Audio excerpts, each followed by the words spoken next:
I'm very happy to be here and not at home in New York where I live because I don't know if you heard, but New York City had an earthquake today, which, would be terrifying if it wasn't already New York City. There's so much happening in New York all the time. It's fun to think about where everybody was during that earthquake, There's a lot of crime in New York. Somebody was getting robbed during that earthquake. Somebody was in the middle of give me everything. Don't move! No. Some people were in their apartment. Apartment shakes. Buildings are so old and decrepit, they're like, I knew it was going to collapse one day. I was just hoping I'd be at work when it did, but it's an odd thing, Maybe somebody is visiting New York. They just got there, very excited. And that annoying type of, oh Lord, okay. Not talking about you.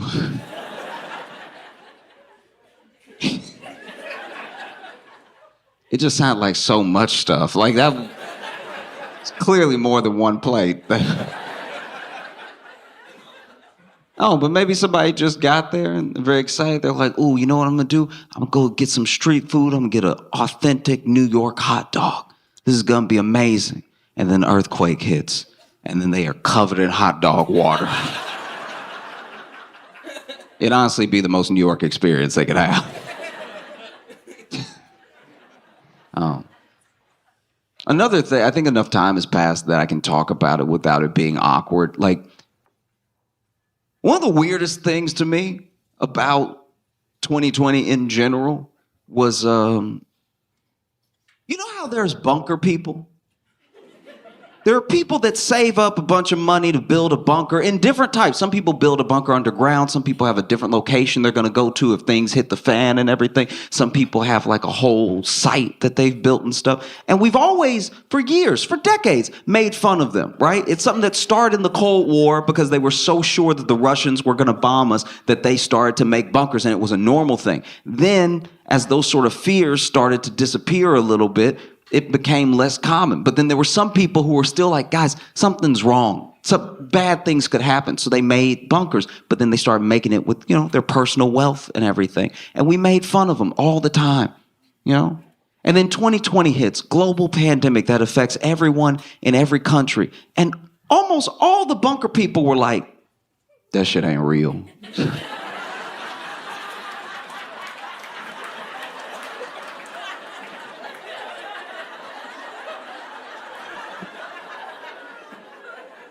But you built in case the whole world. Can I go in the bunker?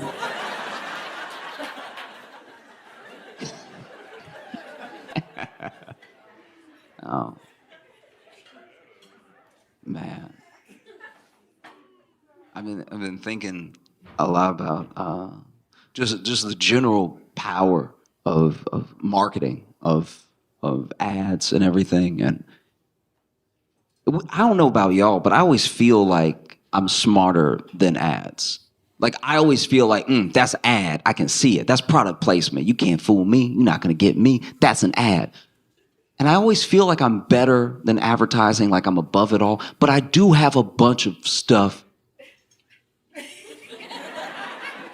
that I don't use, that I don't really remember why I got it. And I think it's something that we need to pay more attention to, just the power of marketing, how influential it is, Just imagine a world where you work at some sort of agency, right? An ad agency, whatever, some type of marketing agency. And not now, right? Let's go even further back to when people were paying even less attention to ads and they were served less of them every day, right? Let's say, 70s, 80s maybe, and you're working at this agency. And you go in one day to work, just any regular day. And let's say you're like co-VP or something like that. You're high up there, right? And then you get into the building and everybody crying. You don't know why. People are walking out with those, those cardboard boxes specifically for when you're fired. Everybody out shaking, walking about, running out and everything. And you're like, what happened? And no one's even answering you. As you pass by people, you're like, what happened? They're like, oh. Then you get to your office. Maybe you share an office with somebody. And so you look at your partner and you're like, hey, what's everybody so upset about? What happened? Right? And then he's devastated. He's like, oh, it's horrible. One of our biggest accounts, top accounts, right? It's one of our top accounts, Kool-Aid, that some cult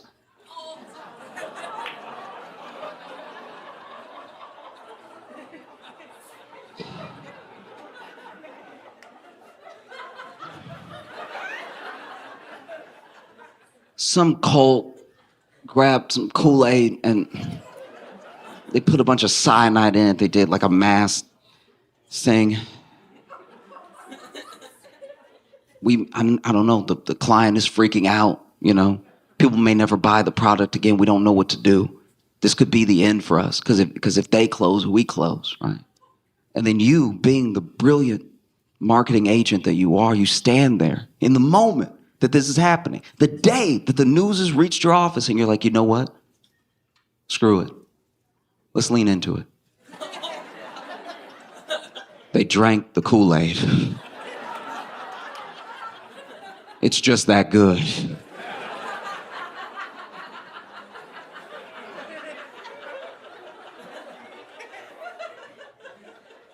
You think about it. Any other product, any other time frame, that product would be done. You know what I mean? Like if a bunch of people killed themselves with Snickers, I don't know if we would all be like, you're not you when you're hungry. You know what I mean?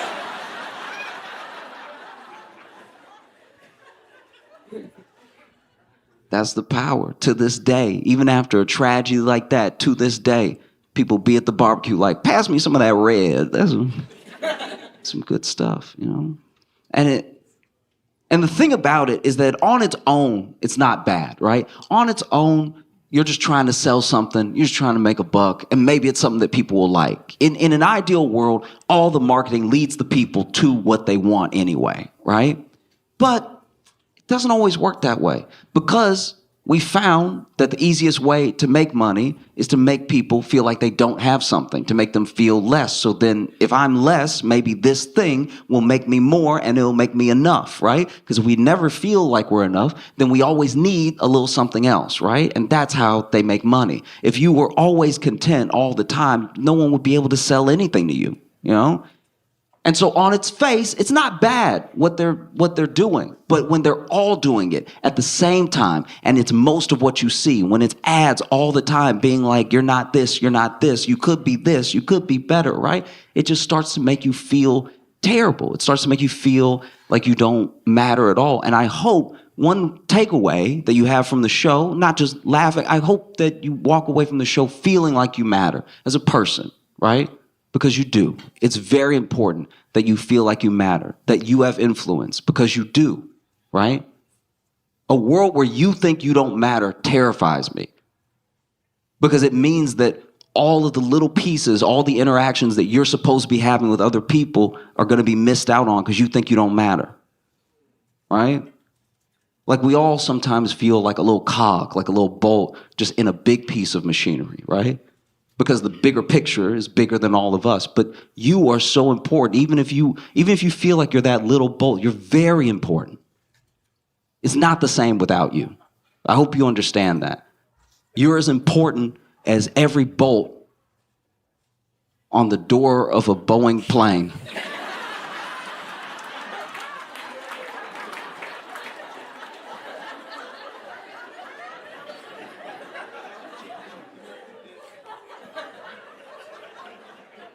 Because maybe that's what happened. Maybe that's what happened. Maybe at the factory when they were building the plane, they didn't screw the bolt down all the way, so then the little bolt's like, do I even matter? If they don't care, why should I care? Then mid-flight, it's like, I give up. I don't care. And then the door flies open, you're like, oh! What the hell? Because you're the window seat. Oh. And now you got the CEO of Boeing, David Calhoun. It's important to say their names. No, it is. They always just get to move like these faceless people that don't do anything and then get to enjoy them. It's like, no, his name is David Calhoun, and we should all know it and say it and hopefully find him. Just to chat. You know? But no, he's stepping down. And I don't know. I don't like that. He's stepping down now, and I think that should be illegal. You shouldn't be able to go. You should have to stay until it's fixed. Do you know what I mean? Like, that's crazy that you messed it up. And now you're leaving with a severance package, by the way. With a, you know, articles call it a golden parachute. How ironic. You get to leave, but you messed the whole thing up. You know? And I know he's not fully alone, but he's the lead. You know, when you're the CEO, you're the captain, you know? And he gets to leave? That's crazy. And he gets to leave richer for messing it up. That's mind-blowing. He should have to stay until it's fixed. It should be the last job he's allowed to ever have until it's fixed, you know? And if it closes, then no more work for you. And by no more work, I don't mean you get to go off and enjoy. I mean, you will not make another dollar for the rest of your life. You need some stakes to be in the game, you know? Because I had a friend actually take up for the process. I had a friend be like, but Josh, now that he's stepping down, someone good could step in. Someone that cares, someone that could fix the thing. And I'm like, are you brand new? Like, what? In what world is that going to happen? That's so crazy. I told him the same thing I'm going to tell you now. Imagine you're on a flight, right? Middle row, middle seat. You're not having a good life. And you're on this flight, and during the flight, you feel this incredible turbulence. And I'm not talking about those air pockets where you drop a little bit. I'm talking about you're hearing noises you've never heard before. Just like terrifying stuff, all happening at one time. And it's not just like a little bump, bump, bump. You're swinging, you're slamming into things and everything. Those air masks drop down. You know, the ones that definitely don't work. I hate that part of the demonstration so much, by the way. They always put the thing on and everything, and then they're like, the mask may not inflate, but oxygen is still flowing. It's like, that sounds like something you'd say to a dead person. That's one of the craziest things I've ever heard. The mask may not inflate at all, but I promise it's still working because you won't be able to tell anyone it didn't. Mind blow. No, I swear. You know? But let's say that's happening. You're in it. They're screaming, people crying, people praying, people tearing up and everything. And in the midst of all this turbulence, the cockpit door swings open. And the captain walks out. And the captain doesn't walk out to say, hey, everybody, we have it under control. Please don't panic, right? Captain doesn't come out there to say, look, the PA system broke. I just want to tell you myself, we're all going to make it. We're all going to be okay. I'm going to make sure we make a safe landing, right? The cockpit swings open and the captain comes out to say, I've decided to resign from my position as your captain. It's been an honor, but I can no longer uphold the standard of this plane, and so I will be leaving. Wearing a parachute, by the way. He's wearing a parachute while he's talking to you. He's wearing a parachute while he's talking to you, because I'll be fine. I'll be fine. I know I messed everything up, but I'll be okay, okay? And then he jumps out of the already open door. No, shouldn't be allowed. Like, we're clearly having a rough time. A lot has already happened this year. January was full of enough stuff to fit a whole year, you know? And we're not okay. We put on a brave face, but we're not all right.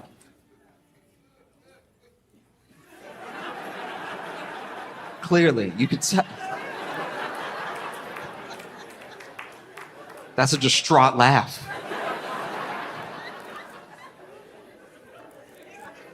It really is rough out here. Elmo asked us one question. It took nothing. Elmo just said, how is everybody? And the floodgates opened. As an internet user, I was embarrassed. The way that everybody just poured everything out to Elmo. If you didn't see it, Elmo tweeted, hey, just check it in. How is everybody? And 185 million views. What, 1 million replies? I don't know how many replies. It was absolutely crazy. Everyone just told Elmo everything that was happening in the moment. There's no better indication that we need universal mental health care than everyone responding to Elmo like he was in the room. That's absolutely insane. I can't believe, poor Elmo. Elmo probably smoking a cigarette right now, trying to calm down after the horrific stuff. Because some people were sending in video, like all he said was, how is everybody? And then people under him, right underneath, like, they found me guilty, dog. Like, that's insane. This is not real right now. Go seek real help. That's crazy. I felt for Elmo in that moment. I really did. I have a lot of different feelings about this from a lot of different angles, but the first one is that I felt bad for Elmo. Elmo didn't know. That's why Elmo asked. You know? You ever been that person? You ever been asking somebody how they're doing and then they tell you? You trying to make polite conversation. We won't even see each other in 4 minutes. Just pass by, how you doing? And then they're like, well, that's unacceptable. That is unacceptable social behavior. It's one thing if you say, you know, how you do it, and they say, well, and then they don't really want to get into it, and then you ask because you care, that's different, right? I'm not saying you can never tell people what's going on with you, but I'm saying we've all been that person. You in the break room at work. This is your break. This is the only time of day you get to yourself. You in the break room, and then somebody walk in, and you sitting there trying to eat your Hot Pocket, right? Trying to eat your Hot Pocket that you brought for lunch, and you just munching away, trying to have a good time, fighting to find something on YouTube just to get through the day. And then somebody walks in, your worst coworker, you know who they are, they walk in, and then they try to put something in the microwave, and they're pressing every button, just everything, putting it on potato, on popcorn, everything. And it's awkward, because it's only the two of you in the room. And so you go ahead and say, like, how you doing? Just throwing it out there just to kill some of the silence, because you couldn't get your earbuds in fast enough, right? And then they go, well...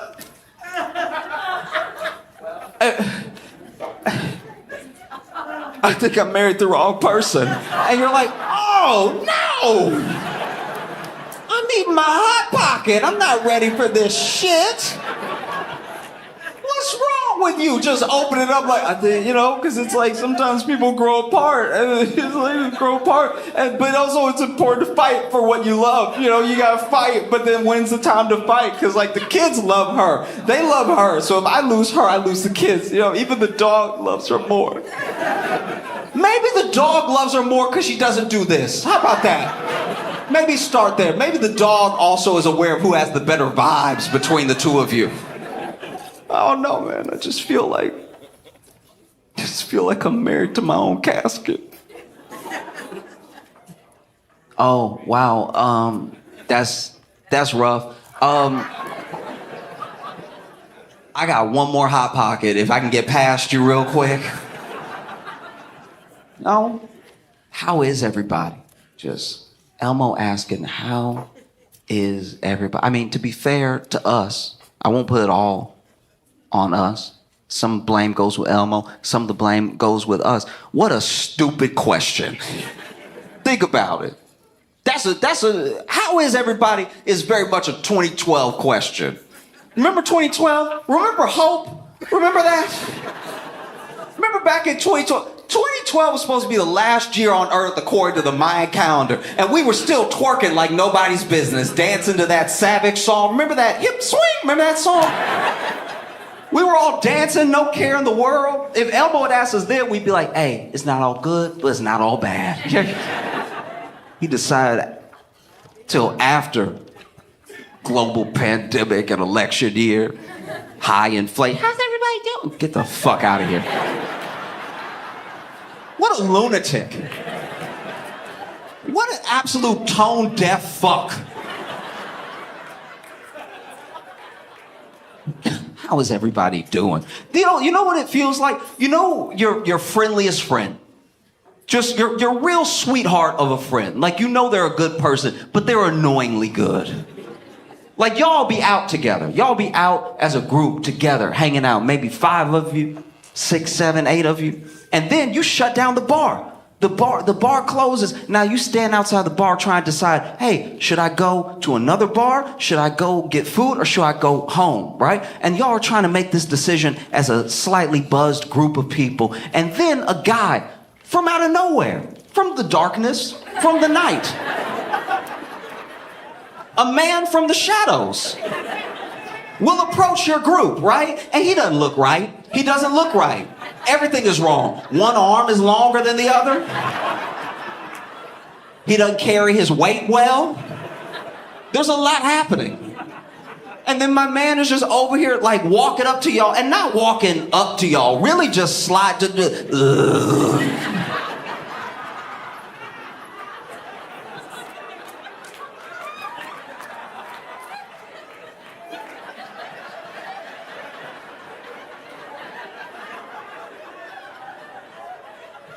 How's everybody night going? And then your friendliest friend, your sweetest, friendliest friend, this idiot, will be like, oh, we're pretty good. How are you? Why would you ask that? The answer will not be good. No matter what it is, he's not having a good night. Nobody moves like that. He's having a very particular life. How are you? That's the type of person that's gonna answer you in full, right?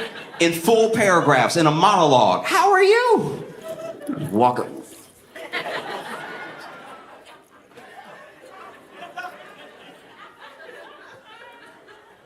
Well...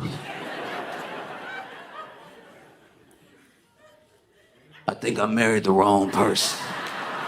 You see what I mean?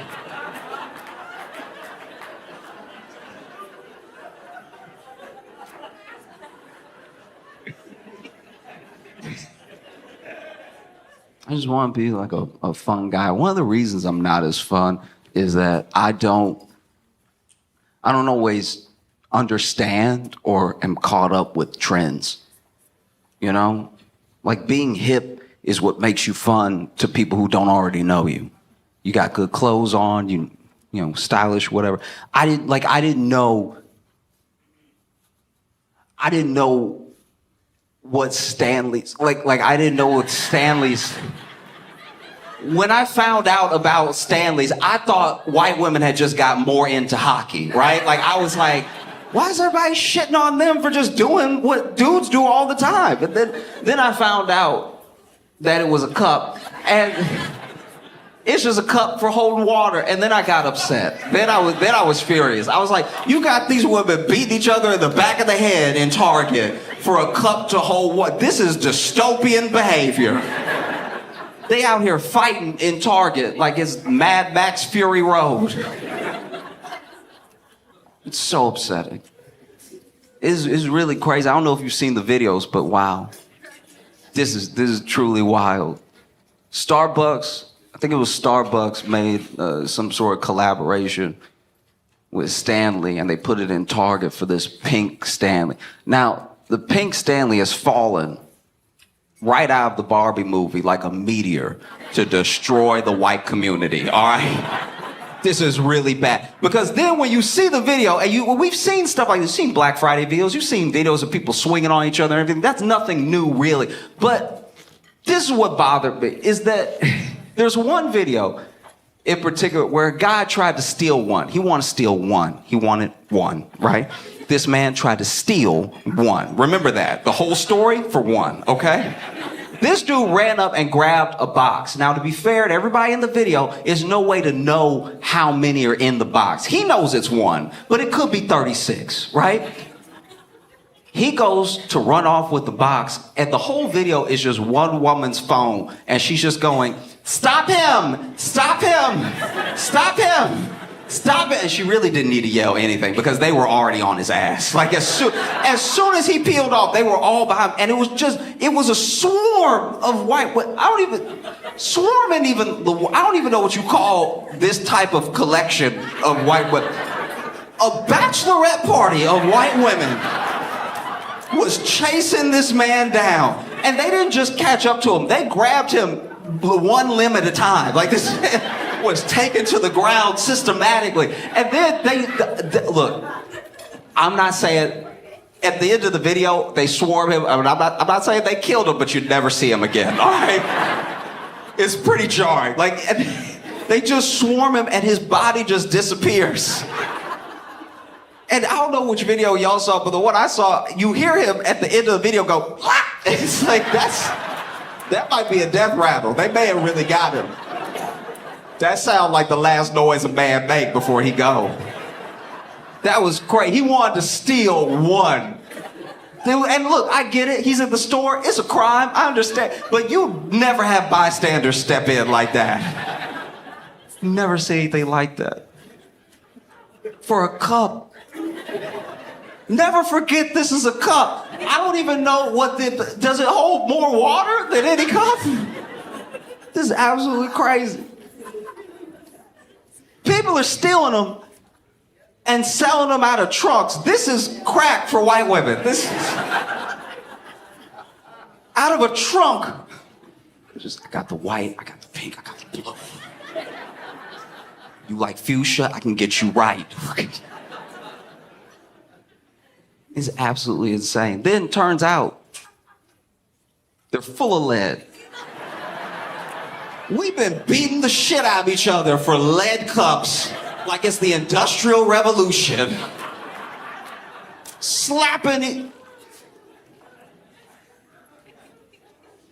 I'm not gonna lie to you. This low-key feels like a power play by China. I think China was like, this is the year, 2024 is the year we take America down.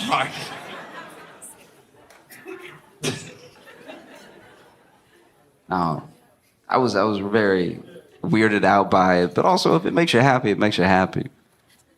A part of me even was kind of excited when I saw all these videos, because I don't know, Stanley Cups, especially the pink ones, they're just Jordans for white women. Like this is the last time I seen that type of behavior, just openly being robbed of your possessions. Speaking of Jordans, this blew my mind. There's a company that is letting people rent Jordans, like monthly. You can't afford the Jordans, you can rent it from us monthly for like $19.95 a month. It's one of the saddest things I've ever seen. It's like, if you're one of the people in here doing it, then I apologize, but I'm about to talk about you. This is truly insane. Like, you don't own it. What a great metaphor for being an American. It's like you don't own it, but you'll rent it. Because no one is gonna check if you own it. Like, to be fair, I've never looked at someone's gear and been like, but is it yours? It's never occurred to me. If you're wearing a hat, I assume that's your hat. I don't think that's on layaway. I think that's a hat you liked, and so you bought it, and you must own it, you know? But now, it's created this weird thing for me, because what's the system like if you don't pay? Like the Jordan repo. Because think about this, how are you supposed to know? Let's say you have been making your payments, you're a couple months behind on those Jordans.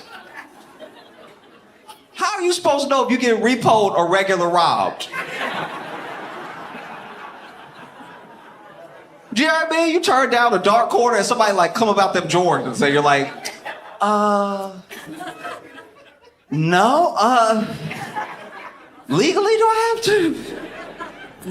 I have been absolutely obsessed. I don't know if you've heard, but there's been a viral Chase money glitch.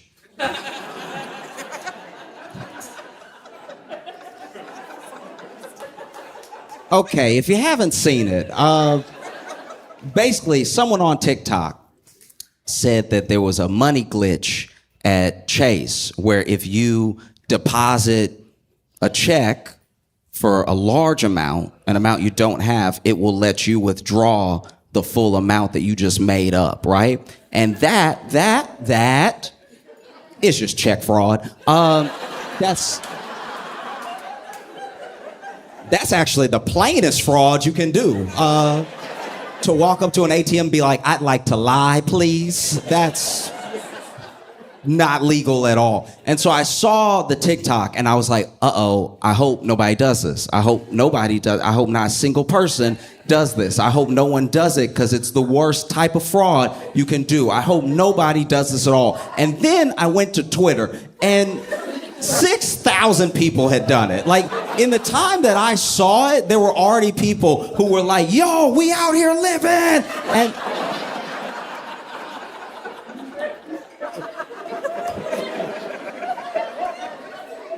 watching people you don't know commit fraud is like watching your uncle wear a suit he thinks he can pull off. You know what I mean? Like, you're just like, no, not in front of everyone, not in front of everyone. Because that's what it was. It was in front of everyone. They not only did the check fraud, but they all made videos, which is how I was watching. This wasn't a rumor. I was like, that's a high definition camera that you are committing crimes in right now. I am so, man, the jails will be full. That's a lot. Because, you know, they were playing with money that they didn't really have, and they were spending it on things they shouldn't have been spending it on. And so, you know, I know I'm not the first person to say this. I'm late when it comes to saying this, but I need to say it just to reiterate one more time in case anybody doesn't understand why check fraud is a very, very bad idea. They went to Chase Bank, right? And then they wrote their name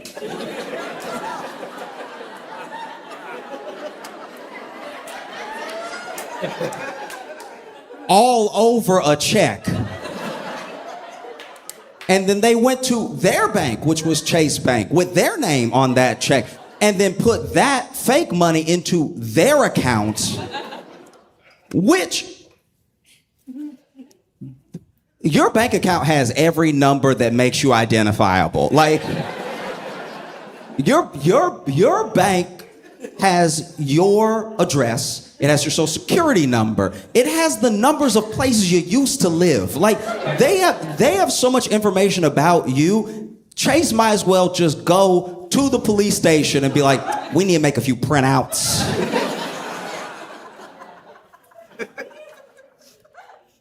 And so people were doing the check fraud, but then this is the other thing. This is what happened. This is why people started doing it, right? Basically, the glitch, as people were calling it, some of it was just straight up check fraud because they will give you a portion of the check because they haven't verified the check yet, but it's law that they have to make a portion available immediately, right? And so there was a mistake for maybe, who knows, 10 minutes, an hour, where someone put in a check and it gave them the full amount immediately. It did not do that for most people. Most people got a portion. So when you see them throwing money, they definitely had to pick it up right after. Like, it's like...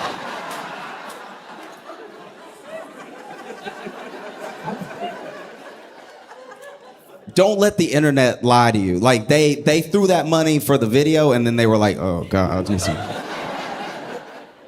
I always, whenever I see stuff like that, I always think to myself, like, y'all didn't factor in the wind at all. Like, you balling for these next 3 seconds, but as soon as there's a gust, you're gonna be running into traffic. screaming, no! And so basically, there was that side of the glitch. Another side of the glitch was that there were people who were also requesting loans, like pretty high loans. And the loans were also appearing, for some reason, appearing in their bank account in full, even though all the money wasn't available, right? So that part is a mistake on Chase's part on the website. But what's actually happening when they were withdrawing the money was just a little bit was coming out. That little bit was just a portion of a bigger amount, right? But then Chase caught on pretty quick because they posted it to the internet, right? Which is where Chase also is.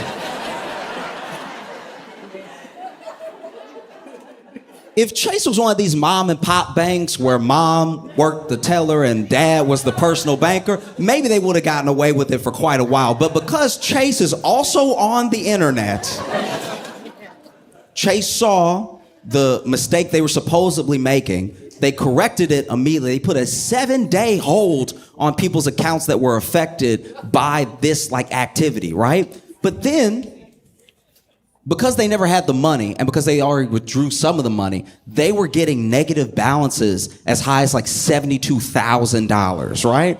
Which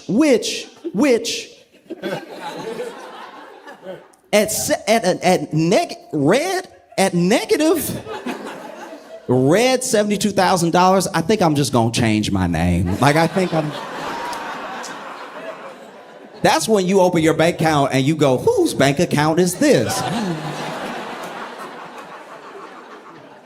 I don't know him at all. I am moving. But this is why you shouldn't let the internet lie to you, not just because they give bad advice with no repercussions, but also because there were people that were faking it.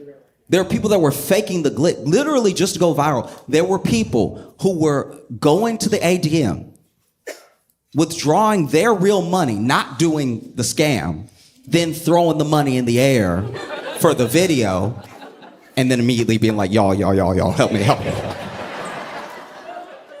There were even people who were pretending, using other people's screenshots, pretending that they also had a negative $48,000 balance. And it was all just for attention. And it's so important to remember that. It's important to remember that half of the internet is for attention.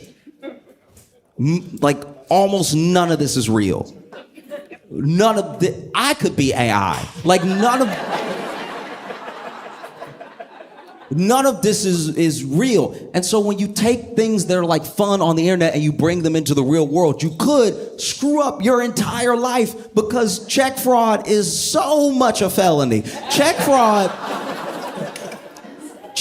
is one of those felonies that someone does that's not even a dangerous person. It's just you'll be like, man, where is Cousin Willie?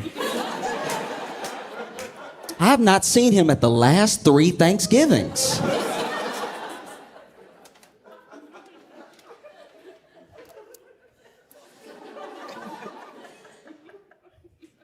And then your grandma go, okay, so Willie, he got into a little bit of trouble at Bank of America. It was a misunderstanding with a... Because grandmas always try to make you seem less of a criminal. Grandma... You commit a crime and grandma be like, he had an accident. It was an accident. He is a sweet child. It was an accident because basically he got a little argument with one of his friends and then he fell, because they were pushing each other. Then he fell on his friend, but he had just been holding a knife at the time. That's why we praying for him to get out, because I know his spirit. I know my baby, and my baby would never stab someone to death. My baby, how the police know he wasn't trying to get the knife out? You know what I mean? That's why it went in so many times, because it kept slipping in, and he kept pulling it out. Why didn't they ask why that man's body was magnetic? Why didn't they do that? My baby ain't no murderer.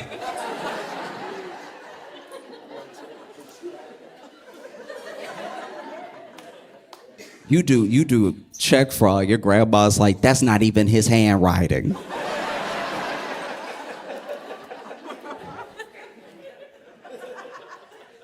But grandma, is his name at his bank put into his account? And they just came and got him. Yeah, but I don't know. That when a grandma really has nothing for you, when you did it so hard, when you did it in front of her, that's when she's like, I don't know. Because at the end of the day, the one thing a grandma is not is a snitch. Grandma's...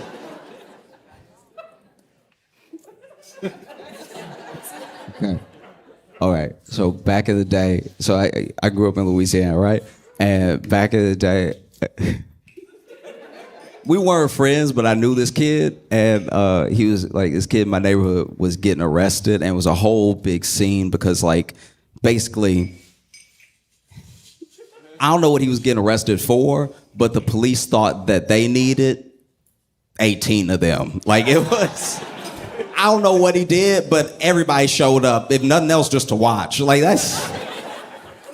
And that dude's grandma came outside screaming like, he didn't do it. Typical grandma. He didn't do it. He didn't do it. And then she tried to fake a heart attack. I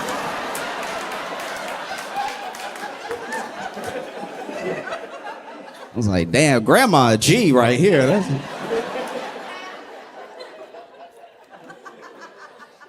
That's probably what G stands for if you go back all the way. She was like, don't take my baby, don't take, oh no, my heart.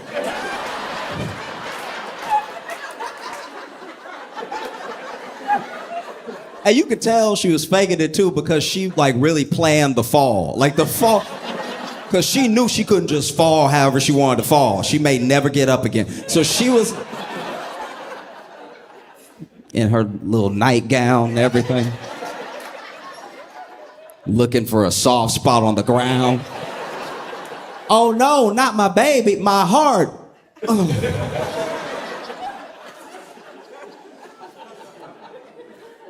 I just can't stress it enough. Please do not do wire or check fraud. It's like, it's so easy to not do. We're all not doing it right now.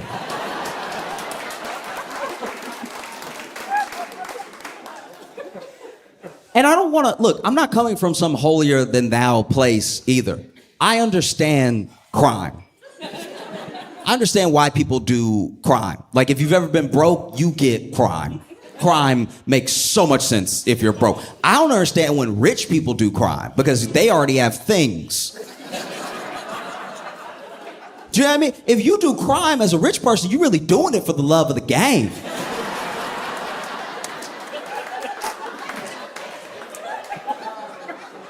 If you are a multimillionaire and you embezzle hundreds of thousands of dollars, you're doing it for chips. Like this isn't, you just felt like being bad or something, trying to spice up your life. A poor person doing a crime makes so much sense. I don't have anything. I don't have anything. That's a thing. I'd like to have it. Simple math, you know? I've been hungry. You hungry? Man, I wish I had something to eat. But on this planet, in this country, we trade money for things to eat. And I don't have any of that. So I guess I just won't eat. And then you don't eat for long enough that you're like, damn, the food is right there.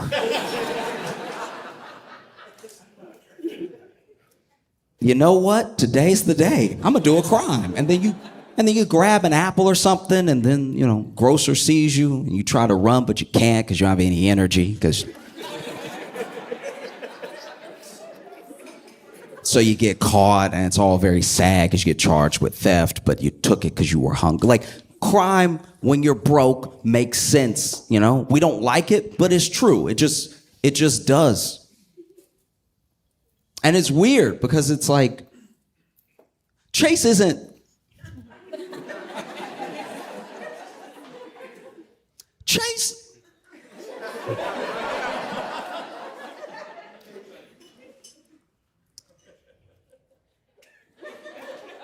This is what bothers me about the whole thing.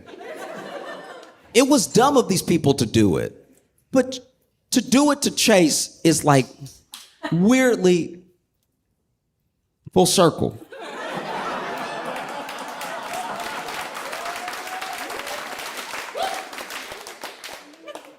Chase got bailed out in 2008 for about $12 billion. And they needed those $12 billion because they were playing with money that wasn't theirs. And they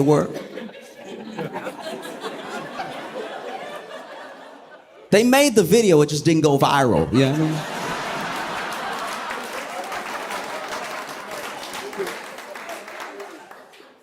mean? So it just, I don't know, there's a deep irony in that like, you know, one of the major powerhouses, probably the biggest bank in the country that contributed to near financial collapse, is gonna go ahead and get theirs back from some of the people that they made poor. It's pretty harrowing, you know? But every single one, I don't care if you were a kid, if you were grown, there was a line, by the way. There was a line at the Chase ATM, so a lot of people were doing this at once. There was such a long line. Okay, I didn't know about the scam until late. I am late when it comes to everybody doing this. It's already over and Chase has like settled it and they're probably gonna go get their money back. But I was in line one of the days and I don't look like I wouldn't do it.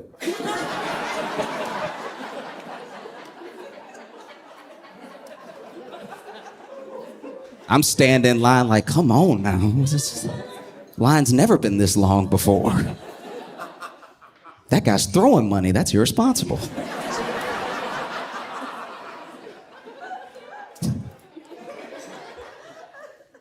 No.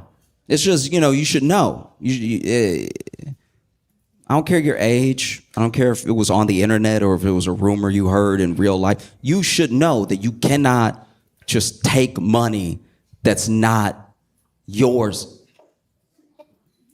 as a poor person. If you want to steal millions of dollars, you need to already have millions of dollars. There is a Chase money glitch. It just only benefits Chase. You know, the only people who can just print money with absolutely no consequence are the Federal Reserve. Everyone else has to deal with it. Oh, that's a tough one. It really is. Because I think about how some people are like actually in real like felony trouble. I don't know what I would do if I committed a felony, but I was just joking. It's a terrible predicament to be in. Some of these people are like 20, you know?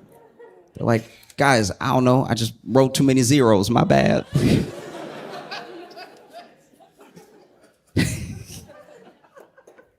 The only one of these scams that I really thought was like funny and was really rooting for the people on was that DoorDash one. I don't know if you saw this, but basically there was this DoorDash scam that was essentially the same thing. It was kind of tied to a Cash App scam. There are a lot of scams if you pay attention.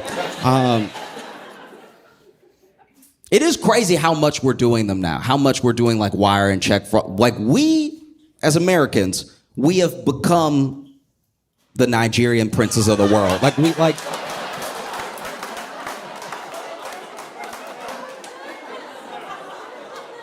Because I know Nigerians. I know Nigerians from Nigeria.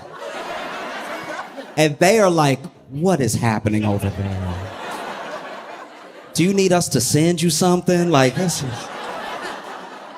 y'all are down bad as a people and as a country. This is hard to watch. But basically, there was like a DoorDash scam / Cash App scam where basically Cash App was letting you, it was basically letting you have a balance without pulling it from your bank.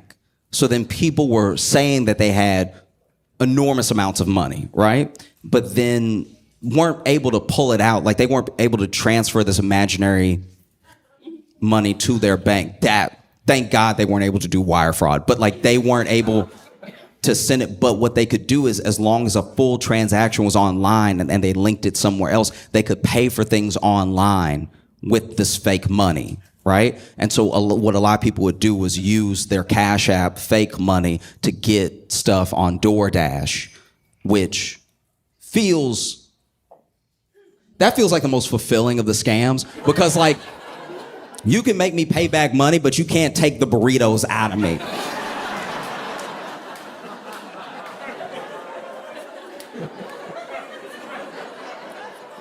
You know what I mean? Like when the police come, I'm gonna be full, all right? And when they put me in the car, that car's suspension will be in trouble.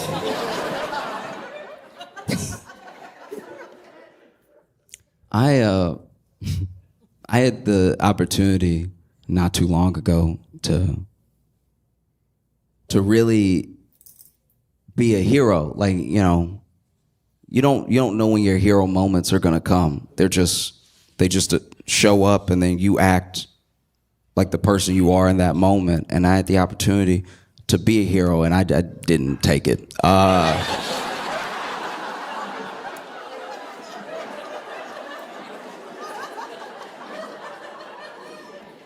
I looked that moment in the face. I was like, you must be looking at somebody else, huh? I don't know what to tell you. This is bad. Basically, I was at a friend's house, and while I was there, some other people basically broke out into a fight, and like a real fight. We're not arguing. No one's talking anymore. Fists going and everything. And there was a moment where I could see a gap. I could see a pocket where I could have broke it up. And breaking up a fight is a very precarious position to put yourself in, because most fights that you want to break up, especially if it's two people, if it's three, it's gone too far. You know, you're not going to be able to double dutch that one. You know what I mean? But two, you wait for a moment where they're like both tired, or they're trying to wrestle, or, you know, they're backing up to like get started to fight. You know, that little back up hop step. This is usually, okay. When someone doesn't really know how to fight, they do too much prep for the fight. You know what I mean? Like okay, I know I'm digressing to digress, but basically one time in high school, there were these two kids that were about to fight, and I didn't even bother trying to break it up because one kid stretched. And I was like,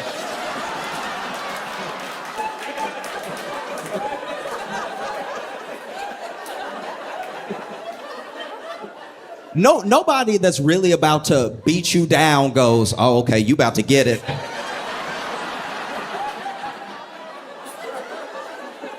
You just give me a second. I'll be over there in a minute. You just.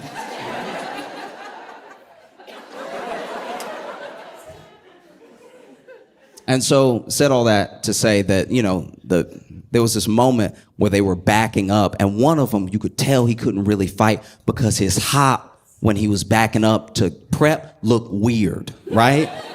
Because he didn't hop like, you know, like if somebody can really box, or if they've got like some movement, some footwork, they have the little hop. This dude went,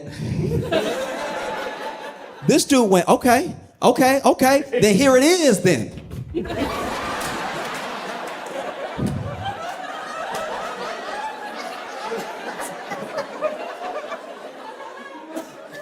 This man wanted to fight so bad, but just had to step on 1,000 roaches first. Like, in what world is this getting you ready? You look like you've already been hitting your cerebellum when you move like that. But anyway, they get to fighting, right? And I could have jumped in, but I was like, you know what? No. Because when you jump in to stop this fight, you need to be bigger than both people, right? The way you jump in and stop a fight, usually it's hand first, like you get the hand in there so that's the warning. Hey, stop swinging. Somebody else here. You might not hit him, you might hit me. Hey, right? And then you put your body in between the two of them. And the idea is that your body will be big enough that they're like, I want to punch, but there's too much to get around. And that isn't the case with me. You know what I mean? Like, I can't. I want to jump in and stop the fight. You know, like a principal, just like, hey now. Okay, so, all right.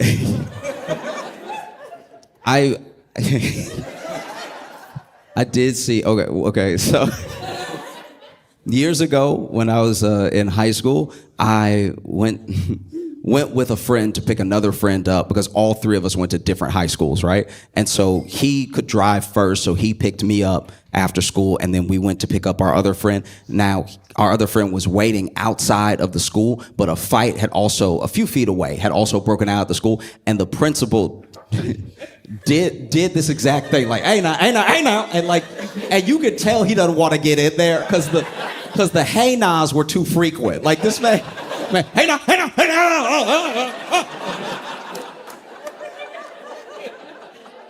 But he stopped the fight because he was just being too big for both those boys to get at each other, right? And I don't have that. Like, if I jump in, I will catch a stray. Like, I'm gonna walk right into a fence. Brothers, please.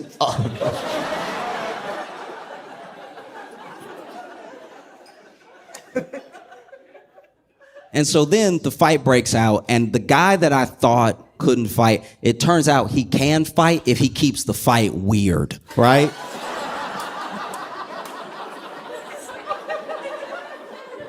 Because in fighting, in hand-to-hand combat, in battle, right, you use what you have. You use your hands, fists, elbows, knees, shins, foot, everything that you can. If you wrestle them to the ground using your weight, using leverage, there's just lots of going on with your body when it comes to a fight. But what I've never seen, and I watch fighting, I watch combat sports, I like watching boxing, I like watching kickboxing. I've seen people who can kickbox in real life in like a street fight. I've seen people who can box in real life in a street fight. I've seen people use their knees, like Muay Thai moves, elbows, all that stuff. I've never seen somebody who just grabs.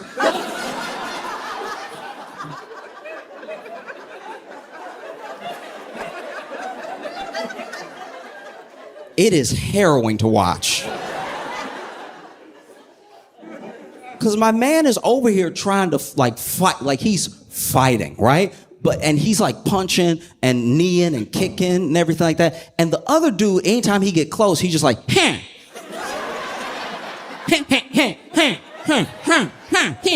So now this dude punching while also being hella uncomfortable.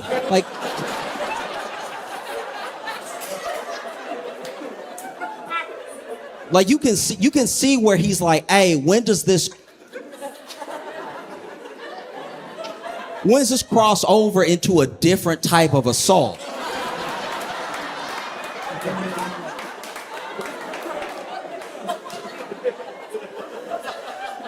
Do you know what I mean? Because at one point the dude was trying to dodge a punch and then like grab, and I think he thought he was doing kung fu. Because, you know, you've seen the movies where they're like, ha, and then like just Black Panther and then you up, you know what I mean? This dude at one point went to dodge a punch, but clearly, we could all see it, clearly grabbed the inner thigh of the dude he was fighting. And you see that dude miss with his punch, but also be like,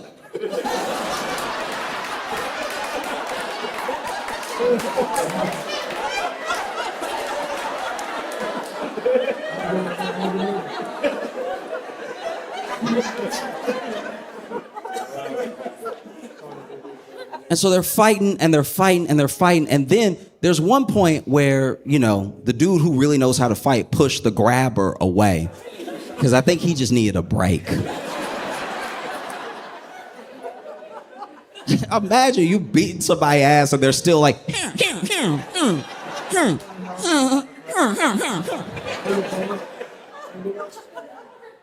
it's devastating. And so then I realized that I made the right decision, not because I didn't want to be grabbed, but also I knew I made the right decision because when they re-engaged, the dude who knew how to fight, okay. I shouldn't laugh, but all right. I knew I made the right decision when the dude that knew how to fight threw a microwave, right?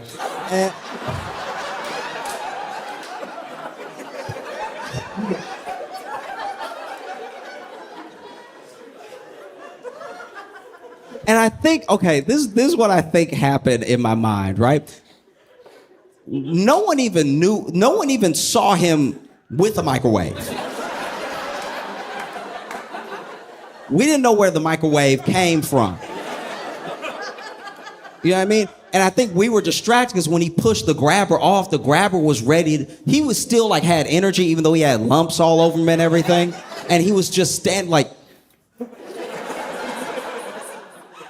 And I'm not even kidding. At one point, I guess when he thought the fight was about to kick back off, we were all looking at his hand and he went, like. And that must have been when old boy grabbed the microwave because we were all like. It's weird. And there's a thing about when you're in hand-to-hand combat and you're losing, that's usually when someone reaches for a weapon, but the weapons normally make sense. I'm losing a fight. I'm in a home. I'm gonna grab something that's gonna give me a mechanical advantage, like a hammer or a knife. You know what I mean? Like, one of my favorite things in the world, I've only seen it like twice ever, but one of my favorite things of all time is when somebody in a fight and they hit somebody with a book. Because it's literally poetic. When you hit someone with a book, it makes it feel like the book is in on the fight, right? Like if we're fighting and then I hit you with some James Baldwin, I'm giving you culture, right? I'm educating you. Somebody being dumb, you hit them with an encyclopedia. Read. Yeah. Somebody talking crazy, you hit them with a dictionary. You're literally giving them better words to use. But the thing about a microwave is that when it's coming at you in the air, it's all corners.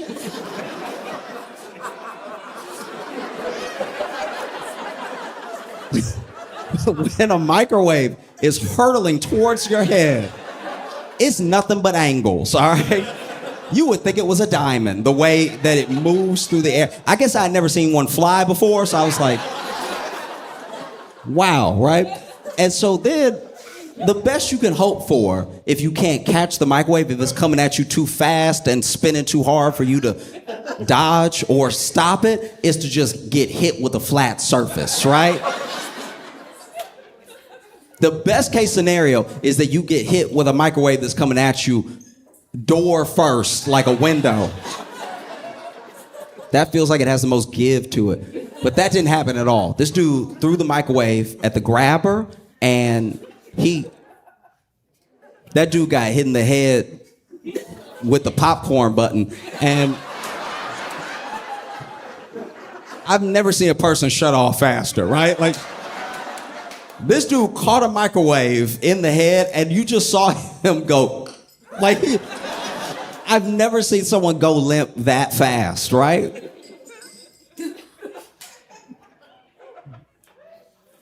We were all standing there like, I think he dead. Like,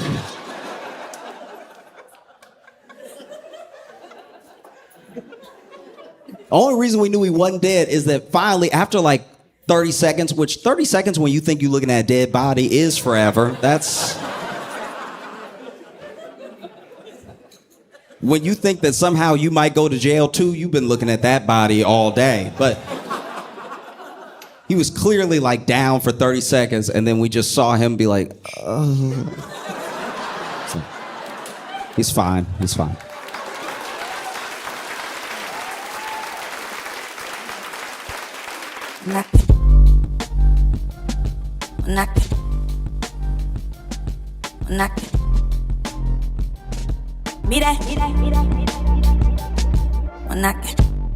Like, I've been traveling a lot, and in And traveling, it's hard when you're an adult to look at things that you experienced when you were a kid and not recontextualize them when you get more information. When you're a little kid, the world is face value. Everything that's happening is happening because I guess it's supposed to, or because that's what people do, or everything's very simple when you're a little kid, and then you get older and you see different things, and you look back, you know, and you're like, wow, that's what was going on when I thought things were just normal, you know? And I've been experiencing that a lot with around America with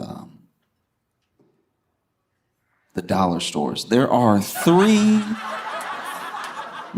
types of dollar stores. There is Family Dollar, Dollar Tree, and Dollar General. Now, an honorable mention does go out to the 99-cent store. The 99-cent store I want to discuss first because the 99-cent store is completely unhinged. First of all, they don't have inventory at the 99-cent store. They have what they have, and you either found it or you didn't. You know that you found it or you didn't because what they showcase outside the 99-cent store doesn't make any sense at all. It's just up to the discretion of that like franchise owner. The 99-cent store, the store will be here, right? And then they'll just put 2 shower curtains and then 16 potted plants out front.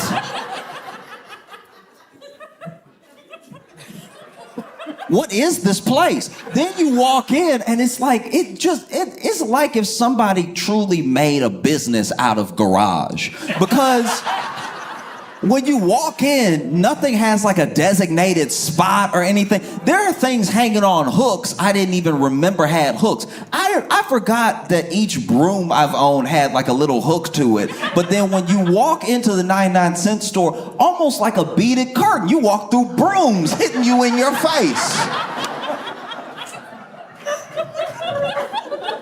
The 99-cent store that I went to was so big. It was way too big. It was a warehouse of trash. It was like a hoarder died and then they tried to sell everything. Because the 99-cent store I went to had a stick man. It had a man who would get to the tallest stuff at the top. And this was the worst stick man in stick man history. Like, admittedly, some of y'all don't know what I'm talking about, and this is a black thing. Like, this is mainly where we shop. There is a stick man. But, like, the stick man was not good at all, because you're used to a stick man getting up there and unhooking something with precision, bringing it down. You know, he might even drop the stick a little bit, catching his hand, hand it to you, right? This stick man was over here. I can't tell if he was nearsighted or farsighted, but he could not see what he was sticking. This man was over here battling. You'd be like, can I get the one up there? He's like, yeah, I got you right now. I got you right now, young blood.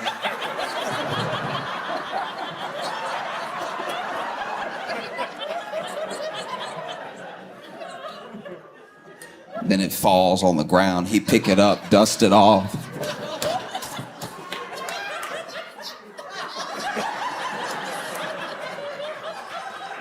No, our stick man was trash, and he had. Okay, look.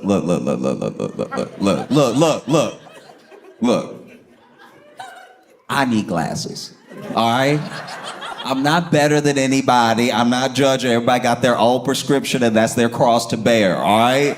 But he had the most specific eyes I have ever seen in my entire life. This man had one Coke bottle and one that was very thin. Like it seemed like he just needed a monocle, but he was like, nah, I don't trust myself to hold it on my cheek like that. Go ahead and give me glasses and just make one glass transparent glass. Because he clearly only had one bad eye. Like his eye, like this eye had to be good. Because when you would look at him, one eye looked like he was doing this to you. right? Like one eye looked super big and the other eye looked regular. But then when you saw him, when he would turn, you could see both of his eyes were regular size eyes. So that was just the glass. And so he had one like coat, but thick, bulletproof glass on this side. And then one that was very, very thin, right? And he would knock stuff over and go pick it up and everything. And he worked at the 99-cent store since maybe before time. This man had been there a very long time. He might still be there now. I don't know. But everything that's there is not like quality. You know what I mean? It's literally 99 cents in today's economy. This stuff isn't even just made in China. This is up off the floor in China. This is the stuff that they throw away in China that they were like, you want this? All right. If you sure. This is how you can tell these are the worst products ever made in the history of humanity. They are so toxic that whatever you touch, whatever color it is, that's the color you are when you get done touching it. If you touch a green broom, you will pull back a Shrek hand, all right? I had a green broom and a blue dustpan because they were sold separately, you know? Goodness forbid you package them together and they're $1.19. You know what I mean? They were like, we can't have that. We'll have each for 99 cents. And then I bought the green broom and the blue dustpan, and one hand was Martian Manhunter and the other hand was Smurf. I couldn't get my hands back to normal for days. I don't know what they painted that with. Spray paint comes out easier. 99-cent store is trash. And then you get to Dollar Tree. Dollar Tree made the guarantee a long time ago that everything would be $1, and they were the first to break that promise. You want a lesson in life not being fair? You go as a child to the Dollar Tree and buy one of their very illegal, individually packaged Capri Suns. Capri Sun they don't sell them like this. You're not supposed to do this. That's how I knew I was broke sometimes. Like you a kid going into the Dollar Tree for a Lucy Capri Sun. Just it was terrible, but like, and you know, they don't put them on the shelf. You gotta know if you know. And so you go up there, you like, all right.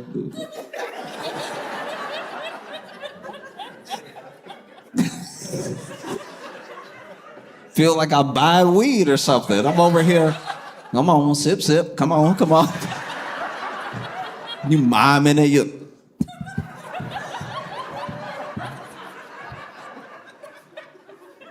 One time I bought a loose Capri Sun, and the man up in Dollar Tree tried to charge me for the straw. I was like, you are the devil. You are. Ooh, I rebuke you. That's crazy. You gonna sell? That's how I can tell you a demon. You gonna sell me the straw separately. What am I supposed to do with this? Suck it with a safety pin? This is crazy. That's insane. This man over here sliding the Capri Sun to me, and I'm looking at him. Straw, man. You know, come on. It's like, that's extra, young blood. I'm like, hey, what? From a young age, I could identify with people who rob stores because that was very aggravating. Dollar Tree was over here just, you know, letting themselves run out of inventory. I would go in the Dollar Tree and there'd just be whole spaces, whole sections empty. You know, at least the 99-cent store is packed. Packed to the brim with stuff that doesn't even make sense. The 99-cent store would have one of something proudly. They'd have one of something and the price tag. There was one time I went to a 99-cent store, I saw one bra. That's crazy.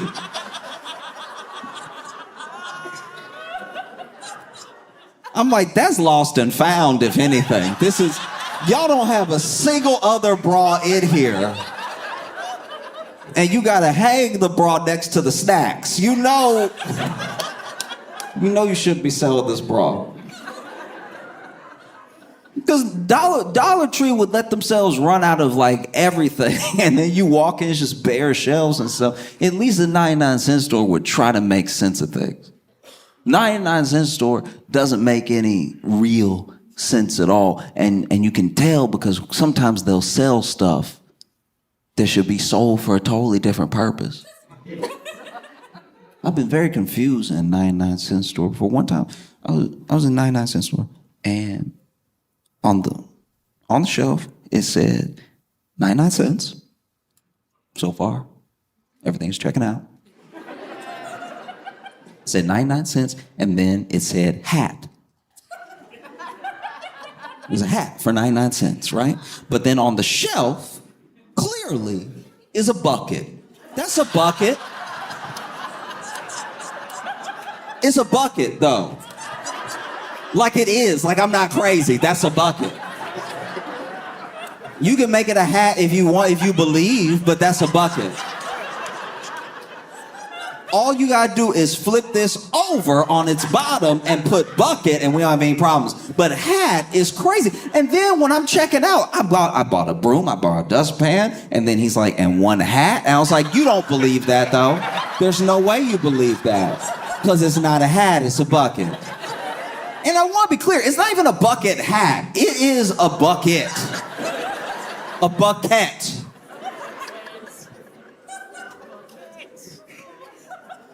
So then you have Dollar Tree. Then you have Family Dollar.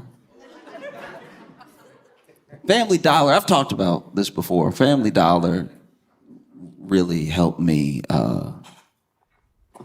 pinpoint on the map of life where I was. There's a quote, I'm gonna get it wrong, but there's a quote by, I think it was Nikola Tesla, that said that man's grasp, the reach, it's man's grasp. What is it? Man's grasp exceeds his reach. Man's grasp exceeds his reach. And I think, it's man's grasp. Reach exceeds his grasp. Man's reach exceeds his grasp. I was like never gonna correct you because I didn't know either, but like, as soon as you said something, it did sound. Yeah.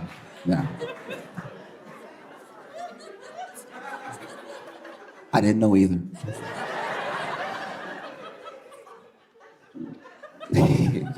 So man's reach exceeds his grasp, and I think that Family Dollar's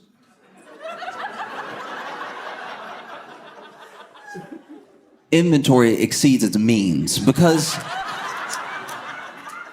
every year of my life, Family Dollar has been trying harder and harder to be a grocery store. Every time I go up in Family Dollar, they add one more item that they should not have at Family Dollar. I remember the day I went in Family Dollar and saw milk, and I was like, no, we not built for this. A lot of people are gonna get sick, okay? I'm a kid, but I'm still trying to tell adults how to run their business. I was like, y'all don't even have the fridge space for this milk. Come on now.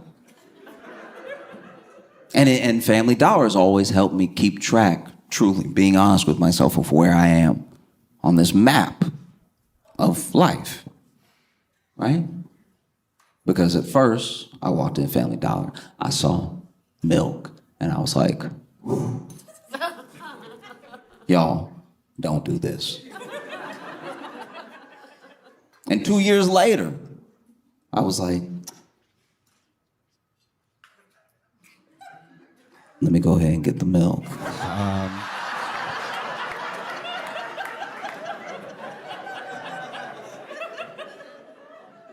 3%, you say? I've never heard of 3% before.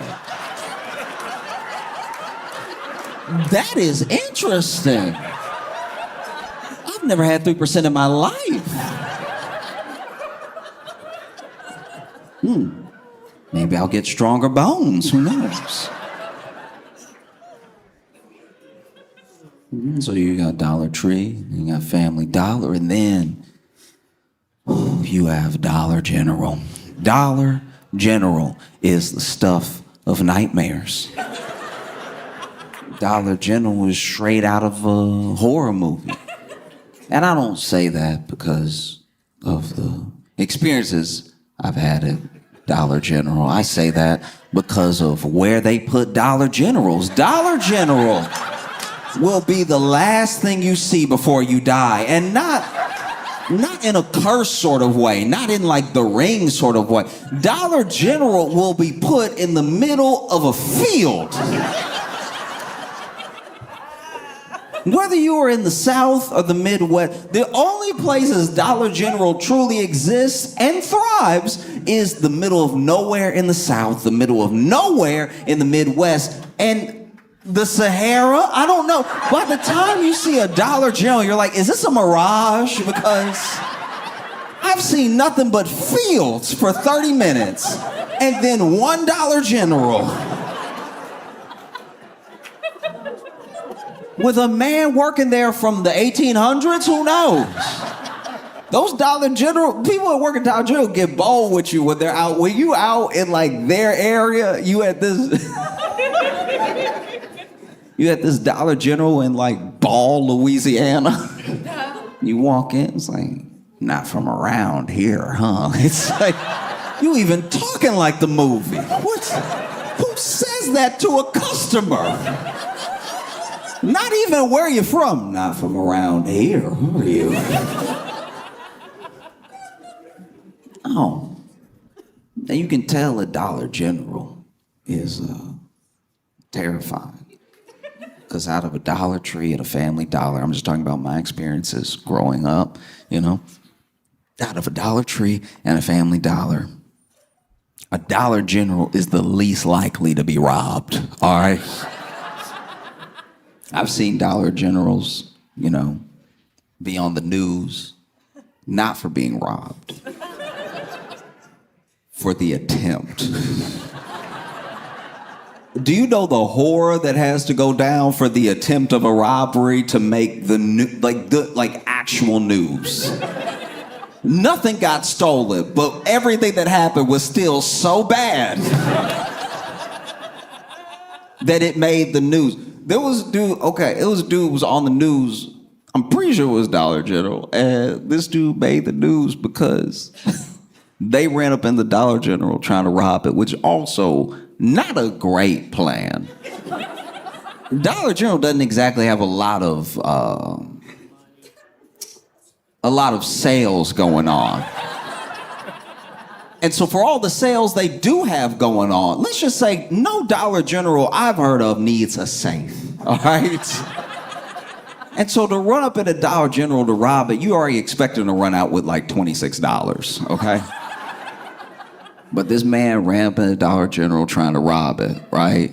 And not only did they take his gun, they beat him with his gun.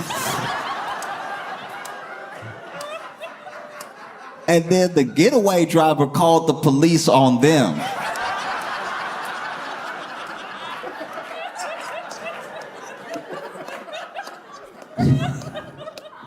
I'm just curious how that went. Because when you run up in a place to rob it, you at least have what one would hope is the element of surprise. You would hope a place doesn't get robbed so often that they are ready like Neo from the Matrix to snatch the gun out of your hand as soon as you walk in. I'm sure people going in to rob a place have like a rob and walk or like a gun-toting bravado maybe. But imagine being robbed so often that you're like, no, when they come back. Because this is the thing that blows my mind, is that we're in the South, and this dude ran up in a Dollar General to rob it, and they didn't shoot him. The South loves guns. We love guns. And we, like a fever dream, wish we could shoot someone. And then here is someone running in with a gun to do evil. Someone that the law would say, shoot. And the employees at the Dollar General were like, actually, I really prefer hands.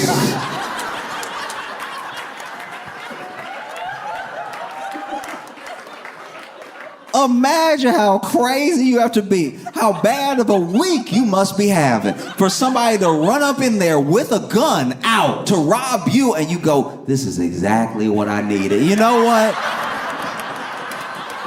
Let me tell you something about the Lord, all right? The Lord won't put more on you than you can bear, okay? And the Lord knew people had been trying me all week, people I wasn't allowed to hit, people that I could never put my hands on. And so then the Lord sent you to me at work, the place I hate most, to go ahead and take out a week's worth of frustration on you with the butt of this sawed-off shotgun.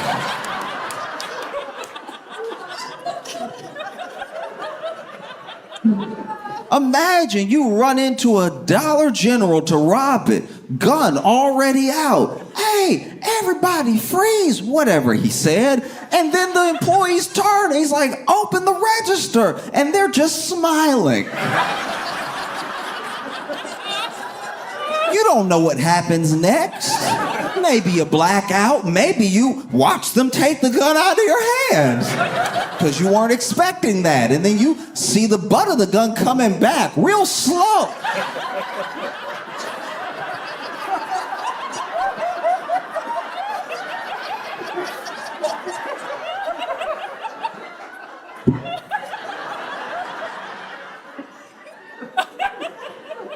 I'm sure the next part is a blur. I'm sure all you really know is you hear yourself getting whooped.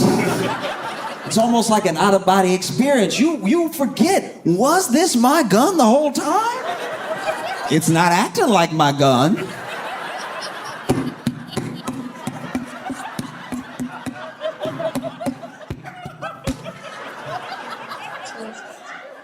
You wake up. The police are standing over you, and you haven't been arrested. Because all the damage was done to you.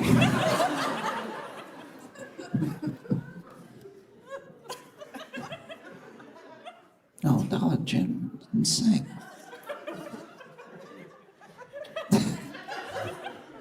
It's crazy, too, because every once in a while, Dollar General will buy a store that used to be a nice store. Like, it used to be like a dope store. Like, truly, it used to be like crazy. Like, I remember there was a place I went with my grandma, and I don't even remember the name. That's how like little I was, where it was just a memory of being with her holding my hand, and us walking into this place. And you know how when you're little, things are bigger? So I'm sure if I went there now, it would look like the size of a regular department store. But she took me to this place, and it was huge. In my head, it was so big, right? And she bought some socks, she bought some other stuff and everything, and then we left. And I remember when I would ride with her, because, you know, I would go with my grandma during the summers or after school. My mom would drop me off at my grandma's because she would still be working and stuff. And so when I'd run errands with my grandma, we'd pass that place over and over. I'd always want to go back inside because I had such a fun memory of like, there were so many toys and it's just huge, right? And it had closed. And so my grandma would remind me every time that it had closed, right?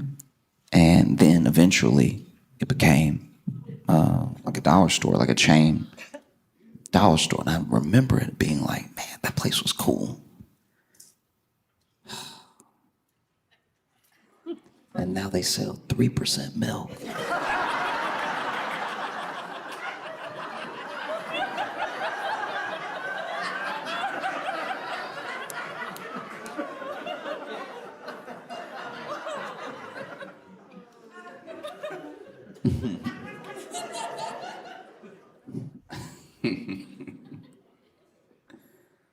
Okay.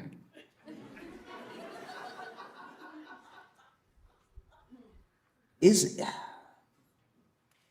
trying to figure out how to put this. I told my friends a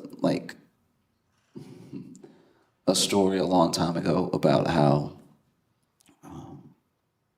my friend met this woman online, right? And this was back when meeting people online was still like not quite done. It was still new to do that. And the woman that he met wanted to meet up one night, which is exciting because this is why you do it.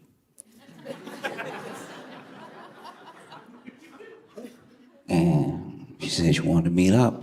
And he was like, where do you want to meet? And she was like, oh, behind the library.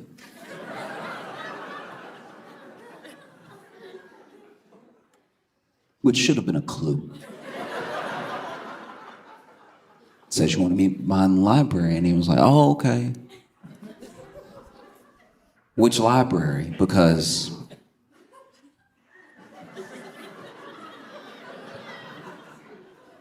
so she told him which branch. And then they met up, and it just took him too long to realize he was being robbed. Do you know what I mean? Like, it's just... like, even when he showed up and it was two dudes, he was like, but where's Sarah? It's like,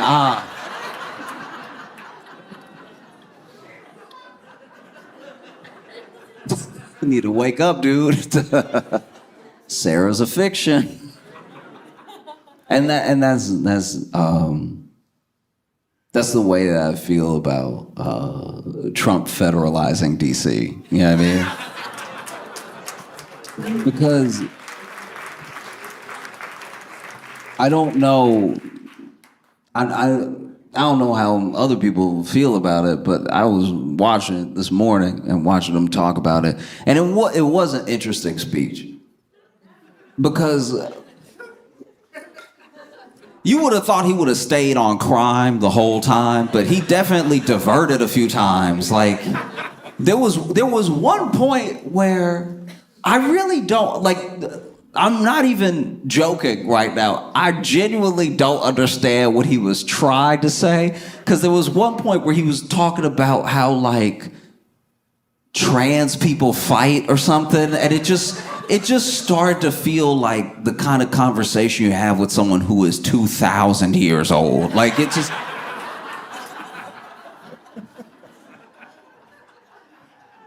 It was weird. It was like because it came out of nowhere. It wasn't like part of the thing.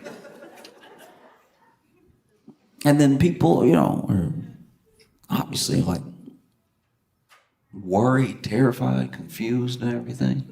Because there are people who are like, he can't do that. That's not legal.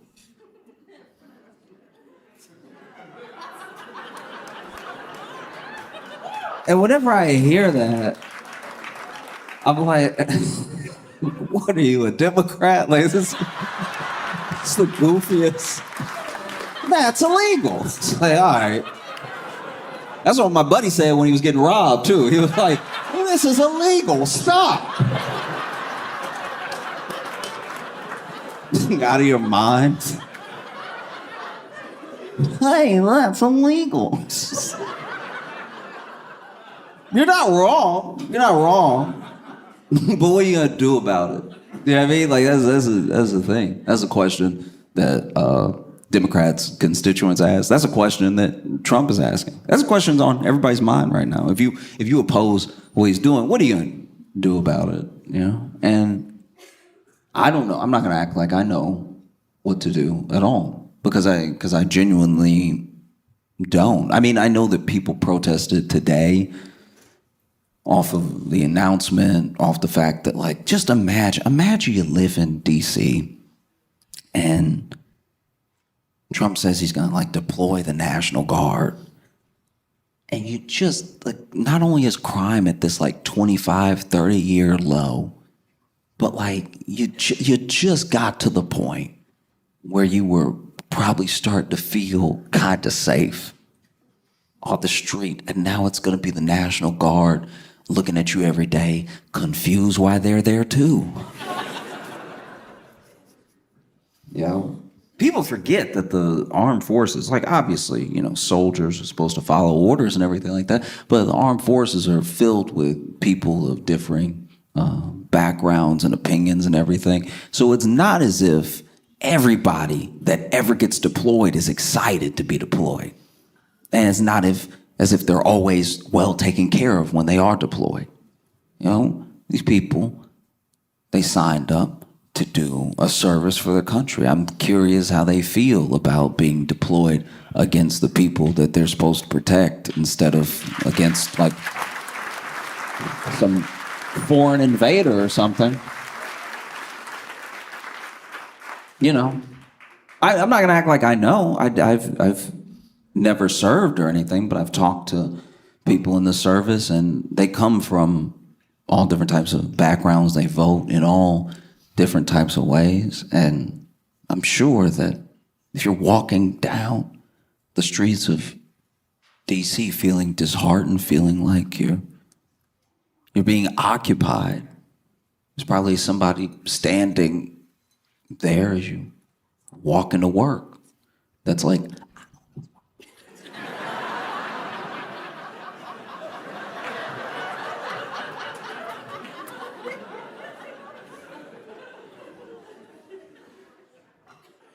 yeah. I don't know, because it has been on my mind all day and trying to figure out how to not just like talk about it, but say something more than just like, I think that might be bad. Like, I think that we're having a moment a lot like my friend had, where it's like you just have to be very aware of what's happening, because to not be aware doesn't mean the thing will go away, you know? Like, we don't want to be behind a library going, "Where's Sarah?" for our entire democracy. Because I think that's the thing that I find so, like, aggravating about it, is that he is a person that tells you what he's gonna do and then he does it. And then there are people who supposedly like him that are positive he's not gonna do the thing they said he was gonna do. They're like, no, he won't do that though. And it's like, then why would he say it? He trolling. Like, he's just like, all right, but what if he's not? No, he wouldn't do the thing he said he'd do. Who does that?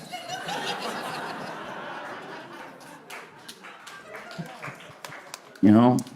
Because I'm not gonna act like I know what to do. And I think it's more important for everyone should know who, on every level, their representatives are and what they do for you and what they're doing for you right now. And it's easier to hold those people to account when you know who they are. You know what I mean? Like your state senator, or everything down to, like, you know, alderman. Everything. Because it's the fact that these people go unnoticed, the fact that we expect whoever, business people, celebrities, whatever it is, to pick up the slack of the people that were elected to do those jobs, all right? Like, we're in a position now as a country that's very scary, because we look to companies to do some of the work that local government should be able to do. And now we've stripped resources from local government to the point where you do need who knows, Amazon to come in and bring in jobs, because how are we going to get jobs now? Or you need on a state level companies that you give everything to, and they give you very little for the resource that you're missing, you know? And so now we're at a point where some of our infrastructure is completely buckled without us really realizing it. You know, there's been such an influx of money into the economy because of AI and because of the gamble and the race to be number one in AI that all these companies are making. There's been such a rush to build and fill these data centers that money is flowing in a way that, you know, the effect of the tariffs isn't fully being felt. The economy and the like 5 top businesses in the S&P 500 are now carrying most of the weight of the S&P 500. Like we're at a point that's close to tipping, and it's very important for the people to be held accountable. They're actually accountable. You know, it gets very easy to divert and get mad at this person or notice that this person said something, whatever it is. It's the actual people who vote on these things, who have the power to say yes or no to large companies, knowing that you know where they are and what they do, that holds them to account. As long as you are distracted or you're blaming whatever, the person to blame when it's too late, then things are going to stay the same. You know, representatives, to me, work a lot like when you're out with your friends, and let's say you're like young too, maybe you're like 21, out at a bar or a club for the first time. You don't have any experience with this stuff. You're just the 4 or 5 of you guys all together, buddies in college, going out to like a bar or a club for the first time. You don't really know. You don't have any swag yet. Don't have a ton of confidence. All you know is you see 4 or 5 beautiful ladies across the room, and so you think to yourselves, oh, well, what should we do? One of us should say hello. We should say hello, you know, and then maybe they'll want to come over here, or maybe we can go over there, but it should just be one. If it's all 5 of us, that's just, ooh. You have enough wherewithal to know that all 5 of you approaching at the same time maybe isn't the move. 5 horny men approaching all together. Ooh, doesn't come off well. You know what I mean? If all 5 of you are... it's not going to go fantastic. You know that. So you decide, I'm going to send, we'll send a representative. One of us, the best of us, to make us look good. We'll send them over there. He'll charm everybody, and then we'll walk over and reap the benefits of his hard work. Or maybe he'll be so charming that he'll invite them over to our table, and then we can order drinks for us and them. But we'll know that we sent him, he did a good job, and then he'll come back to us. And so your friends, they start campaigning. They start campaigning with promises, you know? No, I can go over there. I can do it. It's like, no, listen, Daryl, you blink too much, all right? You blink way too much, all right? You gonna run up in there, they gonna think it's a bomb under them or something. You blinking too much. You blinking now. Stop blinking so much. We can't send you over there. You look nervous right now.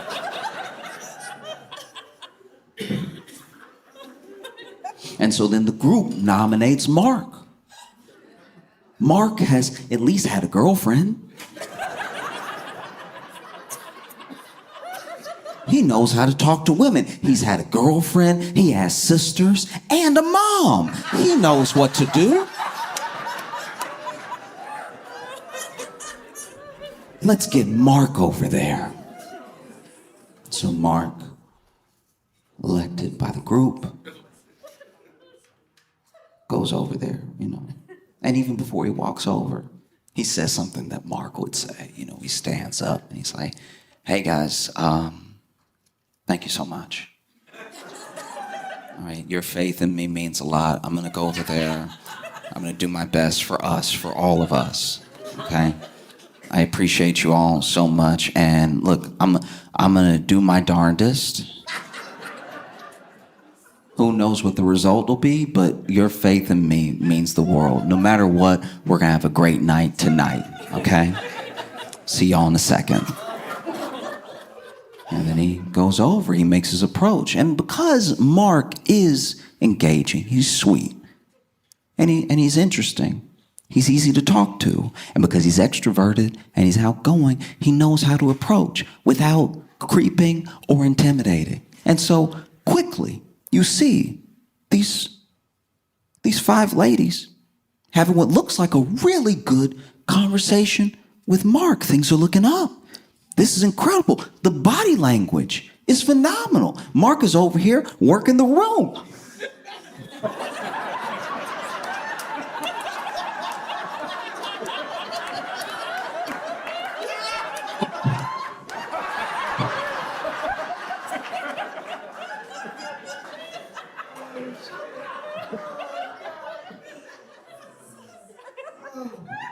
And then Mark makes that motion and he points at y'all. Y'all weren't ready. You didn't know.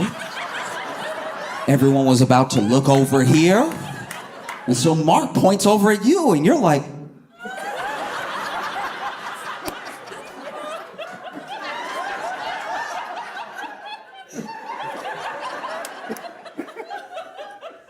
Mark turns around and keeps chatting. And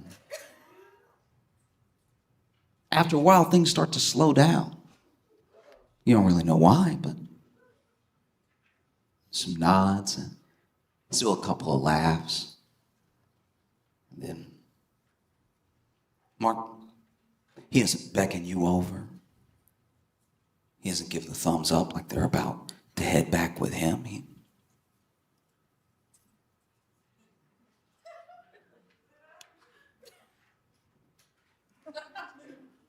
And he comes back, he sits down, and your dumbest friend is like, how'd it go?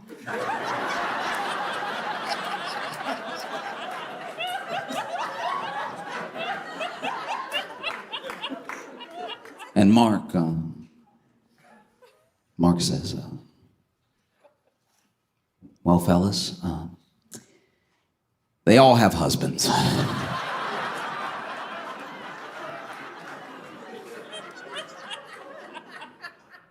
But Mark did his best.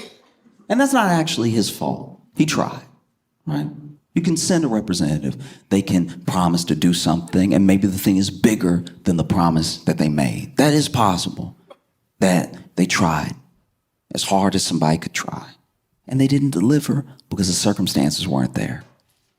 But let's talk about a different scenario, a more common scenario. Maybe Mark was sick. He wasn't even there. He's at home. Your buddy Chet is campaigning. And Chet campaigns on some pretty jarring promises. He's like, look, I'm gonna go over there, all right? I'm gonna be like, what's up? Be like, hey, ladies.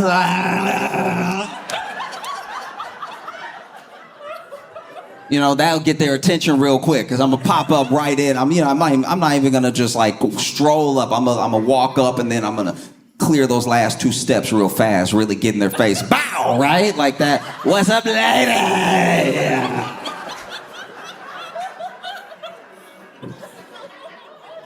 And I'm just gonna tell them what it is. I'm like, you could have a boring night, or you could have a night with us.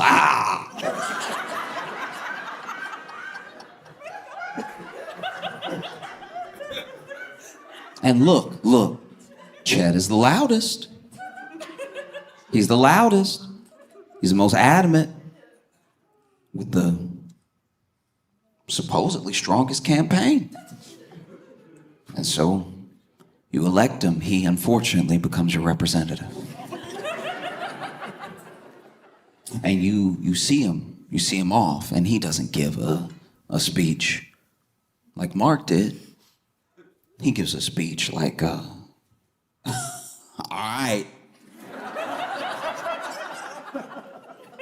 Next time you see me, I'm gonna be smelling like perfume, all right?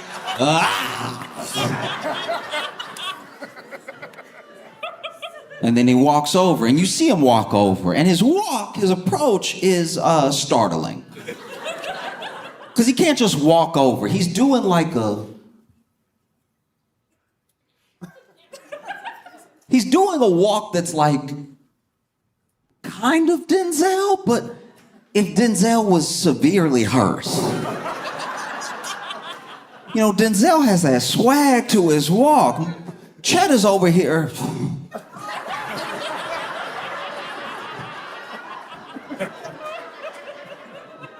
And then he does what he said he was gonna do. He walks up, and you can't really hear him, but you can see the body language.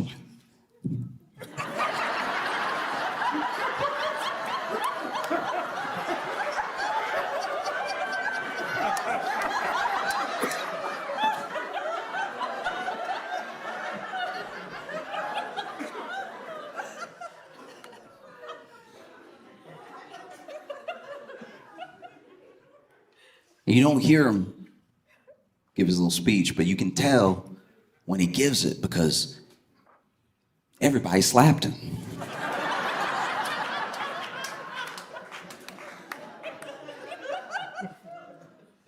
And then he walks back over.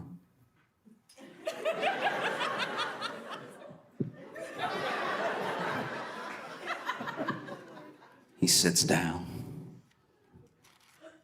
And your dumbest friend goes, "How did it go?"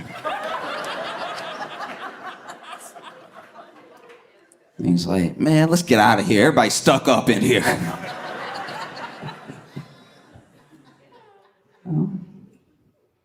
And it does feel like that's where we are. Yeah, I mean, we're in a pretty bad situation. There's way more Chets than there are Marks. You know, because I used to look around, especially when I first started touring, even when I was in some of the worst, motels, hotels, like some of the worst, like. But I did the first time I ever got a chance to travel this country at all and meet new people who were from new places that I had never been to before. Not only did I have a good time because I was having these new experiences, but I really felt like I was seeing something really, really beautiful. Everybody wasn't happy and everybody didn't get along. I'm not like pining for a time that didn't exist. I'm just saying that like really getting out for the first time in my life all those years ago felt a lot like walking through that department store with my grandma.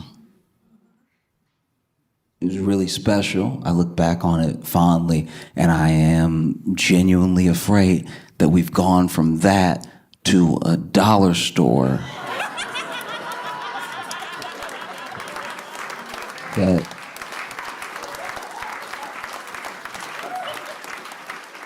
that sells 3% milk.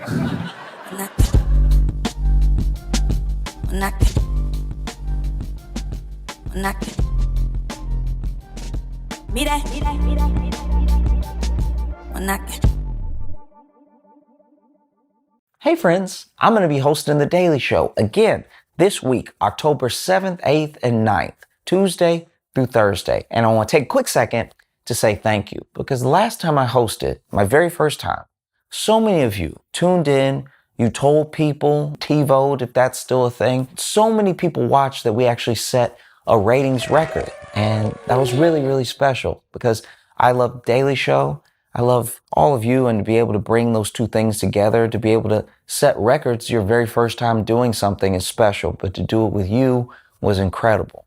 I look forward to bringing these Daily Show shows to you this week and the video, because you're already watching.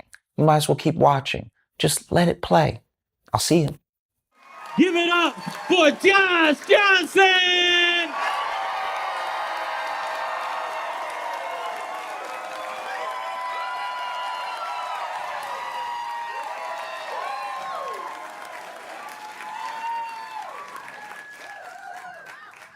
I don't know if y'all seen, but people are losing their minds. People are losing their minds because Bad Bunny is gonna be doing the Super Bowl halftime show.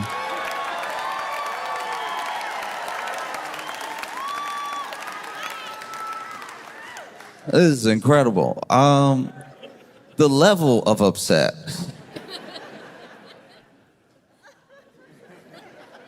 You ever see somebody get so mad that you're like, this is just weird? Like, not even, we're past like the levels of angry I expect you to get, and we're into a new realm where it knocks me out of even any sort of reactionary response. I'm more just like, are you okay? One time, I was at a McDonald's, right? And this dude, he must have wanted the pickles that come with the sandwich. They come with the sandwich. He got a hamburger, comes with a pickle. His hamburger didn't have a pickle. And I don't know what else was happening in his life. Maybe he usually handles disappointment very well. Maybe they caught him on the wrong day. Maybe they... You know what I mean? Maybe this man's been through a lot, and this is finally the thing that made him snap. This is possible. Everybody has their line. Everybody has their limit. And some people's limit, you wish that your limit would come when it makes sense. Do you know what I mean? You want your limit to come when something actually happens. You know? Like, you want your limit to come when it's like, maybe you've lost your job, you don't know what you're gonna do next, rent is due, and your dad is passed, and it's just all happening at one time, and then you lose it. That's when everybody would understand you losing it. But instead of losing it when you're supposed to lose it, some people stay strong. They don't let on that they're about to lose it. And so then they go to McDonald's.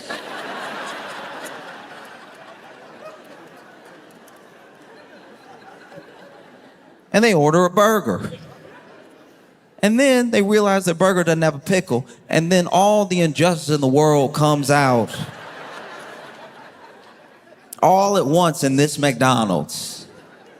And so now you're screaming in front of a bunch of strangers because you don't have a pickle. And we all know that you don't have the pickle, not because you opened the sandwich to check, just in case you were like, hey, is the world fair today where there'll be a pickle on my sandwich? No, you know there's not a pickle because you ate half the sandwich and you haven't hit pickle yet. And so you finally open the sandwich, just give it a look. Be like, maybe this is a slippery one. Maybe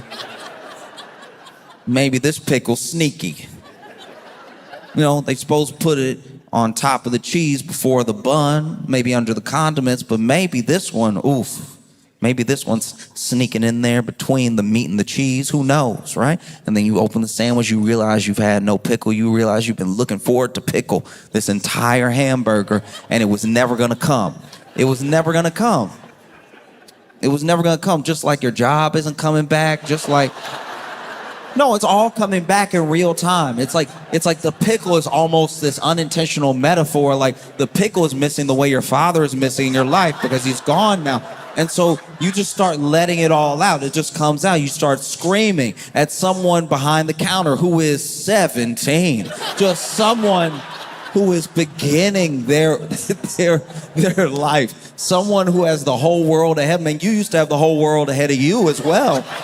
But then life happened and it came at you so fast you weren't sure what you were doing when you were doing it. And so now at home you have somebody that you're married to that like y'all are almost like strangers passing in the hallway, and you have 2 kids, but you don't really see yourself in them at all. And so now you wonder if maybe you were too hard on your dad and you wish you could tell him that, but he's gone. And So is the pickle. The pickle's not in there. The pickle is supposed to be here, right? And that's why you end up screaming at this 17-year-old at the top of your lungs to the point where people are recording you on their phone, which is never great. Your life never gets better after that. That's never the beginning of something wonderful. It means you're probably about to lose the next job before you even get it because you've lost your job and you're going to apply for more. You might even apply here. They won't hire you. But the next job you apply for, they're going to look this up. They're going to put your name in Google, and then this video will come up of you screaming at this 17-year-old that you accidentally called dad. And that's a tough part about not snapping at the right time. If you had snapped 15 minutes ago at home, everybody would get it. Somebody might even hug you. But now you're in McDonald's and they're just calling the police. Oh. No, it's tough. It's tough.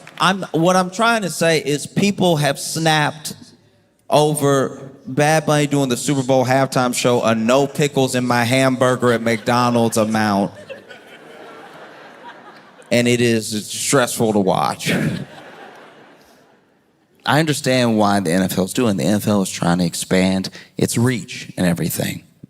What better way than with Bad Bunny? But Bad Bunny is over here, like, he's defiant in a way that I think is very special because Bad Bunny is doing this like record-breaking tour right now, and he's not doing it in the U.S. You know, and I think a lot of people can't handle that. A lot of people are like they're like, why won't he come? Why won't he do MSG? Why won't he? And it's like, and you know, he's been asked about it in interviews, and he said a couple things that also are gonna are gonna irk exactly who he's trying to irk. Because they asked him, like, why aren't you touring? We looked at the dates. Where's Chicago? Where's LA? Where's New York? You know, and why aren't you touring in the US? And then he said, because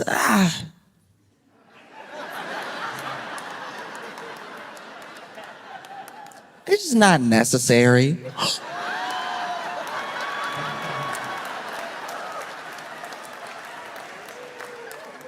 Not necessary to tour in the center of the universe, according to us.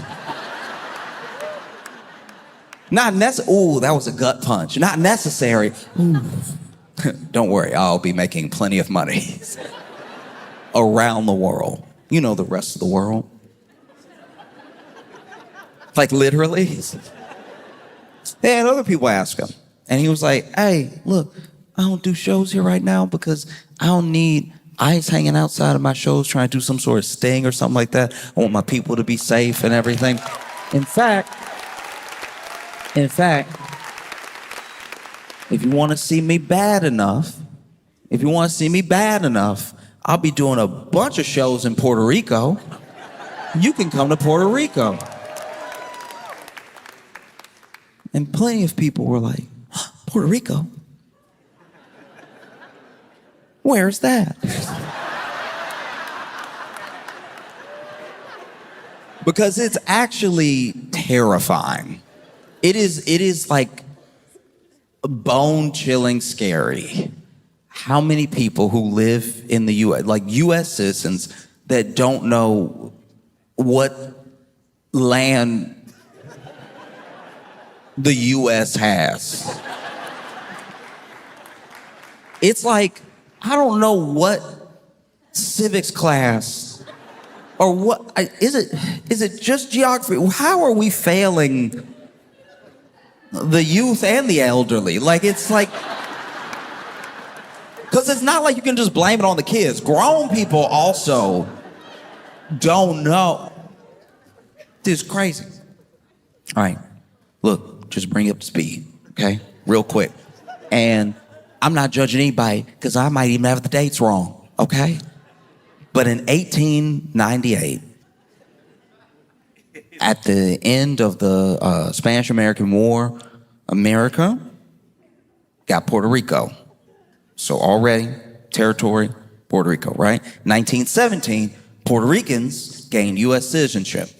1952, Puerto Rico became like a sort of commonwealth, which I guess a lot of people miss because like we don't have a king or we didn't have a king or like whatever. But just like simple, that's the status. So if you are Puerto Rican, you are a U.S. citizen, okay? And that is also why when people were upset, they were like, why can't somebody from America do the halftime show? And look.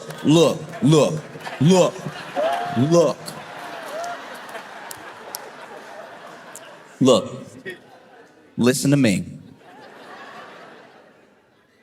The people screaming that are coming from a very specific place.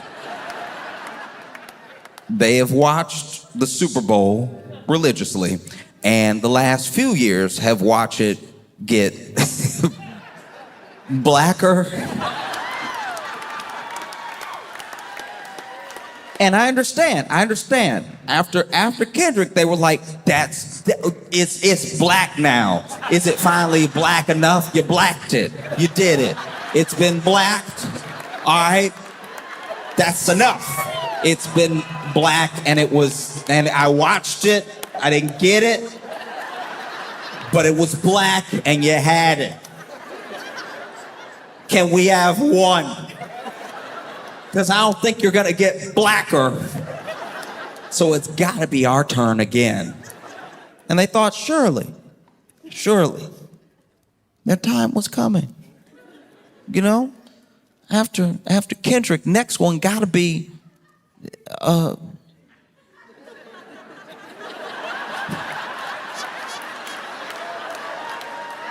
what I mean? Yeah. Next one gotta be the one that does that song with the twang to it that you really like. Gotta be. Come on, we even, look, you did it. So I did all that rapping. I let rapping in my house just because it was a Super Bowl halftime show. That's as black as gonna get. I refuse to let it get any blacker, all right? These people were like, it can't possibly get blacker. And then they were like, all right, I'll raise you no English.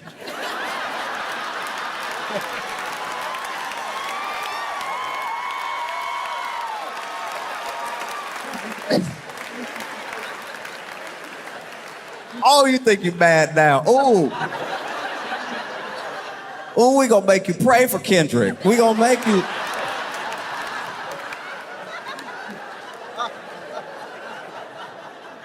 Oh, Kendrick, please hit us with some symbolism. I don't even understand what's going on now.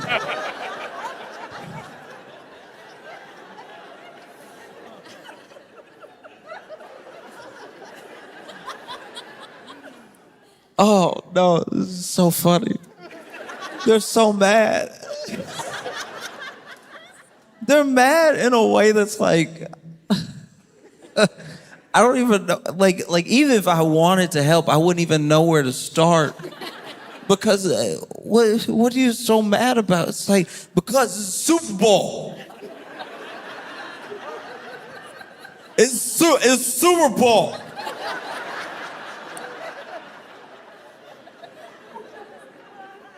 It's Super Bowl. It's not Spanish Bowl. It's Super Bowl.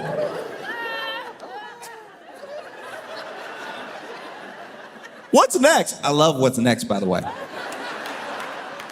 People love to take a thing that's actually happening and then do a hypothetical that'll never happen off of what's next. You see Bad Bunny's doing Super Bowl halftime. What's next? You gonna make Superman Mexican? That's what's next. That's definitely gonna happen. What's next? What's next? You know what I mean?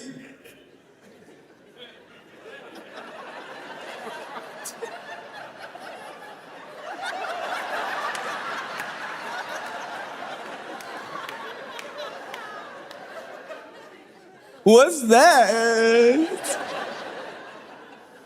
Because it's scary. It's scary, you know? You watch the Super Bowl halftime show, these people might, by accident, learn some Spanish.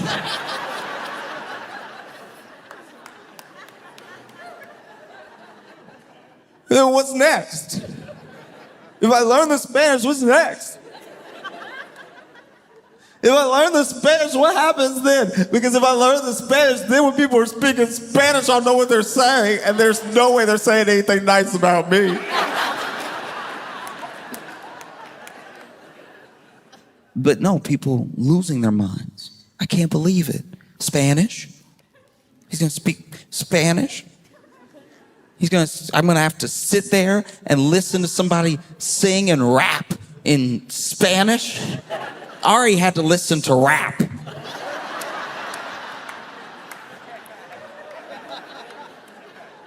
know what that was like for me? You know what that was like for me to hear rap in between the game I bet on? I'm gonna have to sit there and listen to somebody Spanish. I'm gonna have to sit there listening, watching the Super Bowl halftime show to Spanish. I'm gonna have to sit there with my guacamole and my chips in my lap, listening to Spanish. I am gonna have to sit there while I eat the tacos that I Uber Eats to my place, listening to Spanish. The idea that I could have a deluxe crunch wrap and have to listen to Spanish is crazy. Not in my America. Spanish? Are you serious?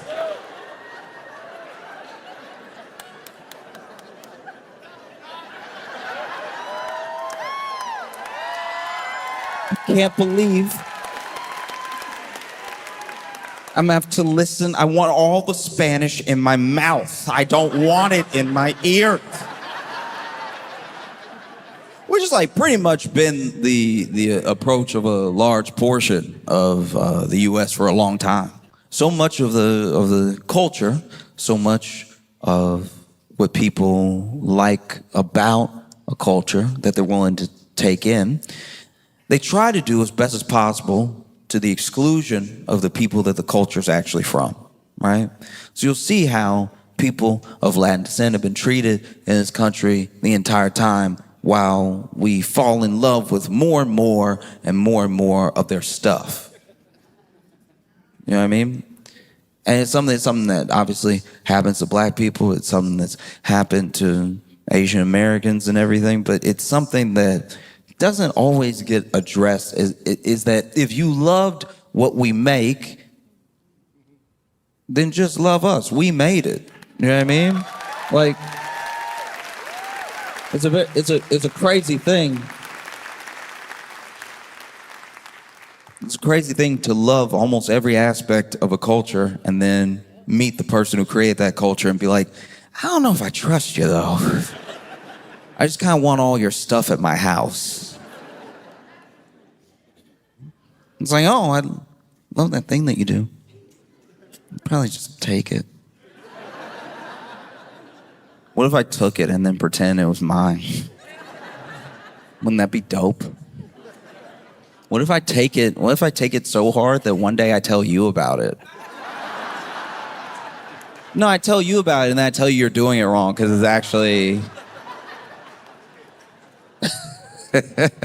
No, what if you have your entire culture with a different understanding of everything, a different understanding of the world because it's from a different lens and it's also from perspective of a people who have built a very rich heritage and everything. And what if one day I stop by and I'm like, oh, that looks cool, I'll take some of that. And then when I say it back to you and you're like, that's actually not how you say it, I'm like, I think I know how to say it.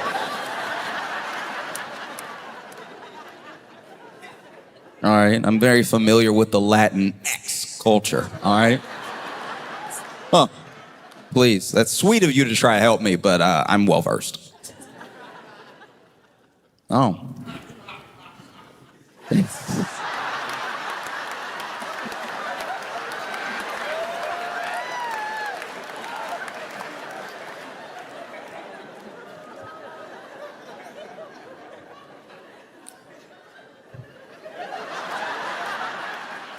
That's wild because that was the laugh.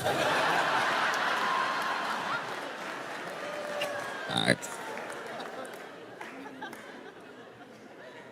No, because you see, Bad Bunny moves in a way that's very intentional, and he has the loyalty of his fans and his people because of how he moves. Because there are plenty of people that truly, and I'm not saying this from a place of judgment. I'm saying it just from noticing. There are people who truly forget where they come from as soon as they get success. It is a very, sadly, once again, it's a very American mindset to have that as long as you get taken care of, as long as you're okay, you can leave whatever behind, and you're out now. And you're out, you made it out. And then you start to rationalize in your head, well, if I made it out, then people just have to do what I did to make it out. I'm not special. Then they'll be able to take care of themselves. And then all of a sudden you're gone. And there's not a real building of community. There's no upward mobility for the people around you. You just up and went, right? And look, it's also a very hard thing to do to try to bring everybody with you. Plenty of people have gone bankrupt trying to do so. You see us like, and I've done it from time to time. I'm not innocent of this thing. So once again, I'm not judging. But you see us with entertainers and athletes, we'll judge them for like going broke quickly. And we always make the assumption it was because they made stupid decisions. Maybe they bought one chain and then we're like, well, they were out here buying chains. And so now they're broke. And so, but more often than not, what happens and what a lot of people don't talk about, what a lot of people don't give them credit for is one of the reasons that they went broke is that this new money, it's a lot of money, but this new money tried to bring everyone with them at the same time. We're not able to set up systems for everybody to succeed. And so then everybody was broke in like 5 years' time. It's because of their heart that they were broke. It's because of their intention to try to bring everybody with them that they aren't in some mansion somewhere, Essentially, you had something like that happened to MC Hammer. There were a lot of people that hear how much money MC Hammer made and then how much he lost, and they thought to themselves, oh, he must have been balling out or something. He probably deserved to lose all that money. Then you hear interviews with MC Hammer. He talks about his business and everything. He talks about the people that he hired. This man hired family. He hired friends from the hood. Just try to give them jobs, either to keep them out of trouble or just get them some money because he knew that they would do the right things with their money. But he's one man. He's one man. And eventually, you can't have all these people on the payroll. You can't have all this money going out when not enough is coming in, when not enough is coming back. And so eventually you do lose everything. So it's an admirable thing. And it's a smart thing to say, hey, if you want to see me, come spend your money here. Come to Puerto Rico. You can come do the shows. Anybody can come. We'll have a good time here. You see Bad Bunny thinking ahead. I'm not going to do shows in a place that has these like ICE raids and everything. Because also in Chicago, there was an ICE raid of this apartment complex. And in the apartment complex, they grabbed everybody. They grabbed everybody in the worst way. They zip-tied kids. Some kids, scared, crying, terrified. Nobody knew what was happening. They entered the building with flashbangs and everything, all because they said that they were there for, I think, like 6 members of some gang. Trend Day Aragua. I'm trying to pronounce it the way the president pronounces it. Trend Day Aragua. They were there for them. And look, I don't even know if that's true because apparently they didn't show anybody any warrants, So maybe that's just something they said for later after they went ahead and did the raid. But they zip-tied, they held black and brown people alike. You know? And that's the other thing. It's like pretending that somebody's fight is not your fight is only going to work for so long. Like, pretending something is not your problem will make it your problem very soon. Because already Supreme Court has pretty much ruled that ICE can profile so they can grab who they need to grab, right? And it's like, okay, well, what does an American look like to the people who are grabbing people? You know what I mean? Because, I don't know, I feel like I have some pretty good diction. But I could probably still get zip ties. You know, if we're going off of looks, it won't really matter that I'm like, sir, please, I'm an American citizen.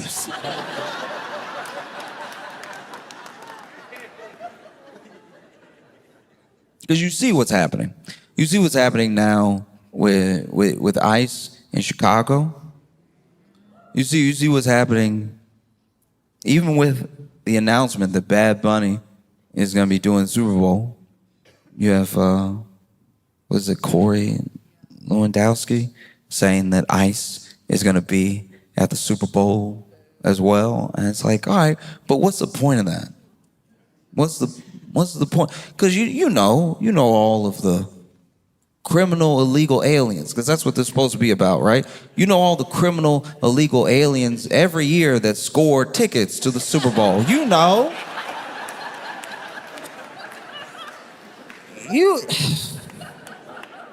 You can't swing a stick without running into a criminal illegal alien with Super Bowl tickets. You know criminal illegal aliens love the Super Bowl. They love rolling up to the Super Bowl. Got my tickets right here. And no other form of identification. You know criminal illegal aliens. They can't stop going to the Super Bowl.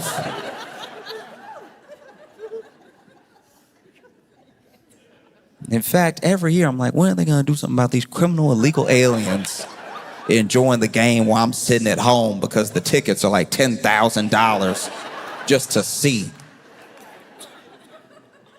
Can't stand criminal illegal aliens having all the money and using it on the Super Bowl. That's an irresponsible purchase. You're not even supposed to be here, Mr. Criminal Illegal Alien, and you going to the Super Bowl instead of hard-working Americans that can't afford to go to the Super Bowl.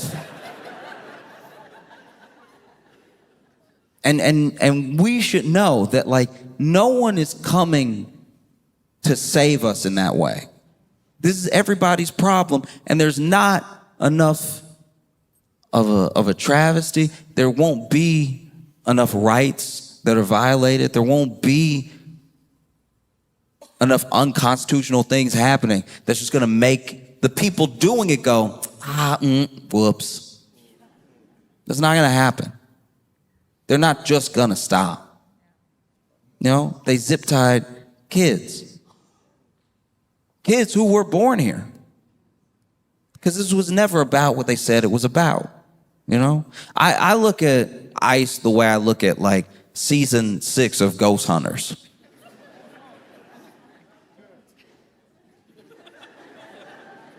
You're looking, but you're not gonna find what you're looking for because you made it up, you know?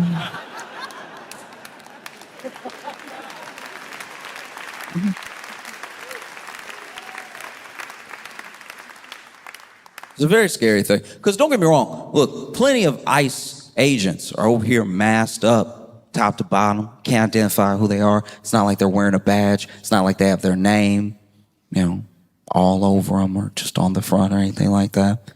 And some of them clearly built like stormtroopers. And then some are built like mall cops. Like there's a couple, I don't know if you saw that video of that young man that was running from ICE and hopped on his bike and rode away, but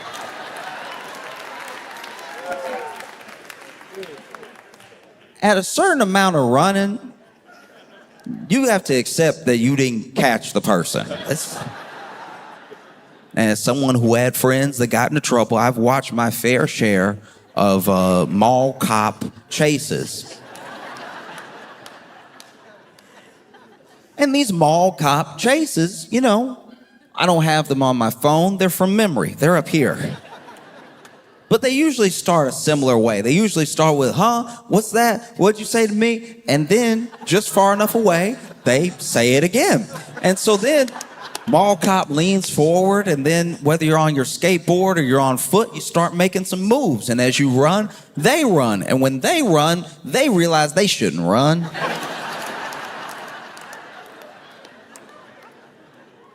It's a battle. It's a battle for them to run. And you can tell because the kick, okay, I'm not a runner. I'm not an athlete in that way, but I'll tell you right now that like, okay. When you watch runners, when you watch like, you know, like a Usain Bolt, like an Olympic runner, and they start off and they have, you know, a foot up and everything, got the foot on, the hands down, looking up. And then I don't know why they put the butt up. You see they put the butt up and they're like, they're down, but then they're like, ugh. I know this isn't true. I knew this isn't true. But when I was little, a friend told me that they do that so that they can fart before they run. It's clearly not real. But he's like, no, you don't want that air getting out and it knocking you off course. It didn't sound true when I was 7, but I did believe it for like 2 years. Because I was like, they do it every time. I don't know. They, you know, get down, they get up, they do that thing. I'm not doing it right. They do that thing. And then they fire off the gun, and then they're like sliding at first, and then they just shoot off. They're running so fast, right? And when a mall cop starts to run, it's similar but different. Because he will do this. But that's because he almost fell.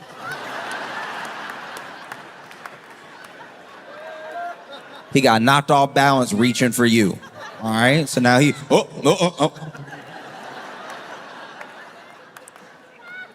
And then he does like kick up a little bit. That is a fart.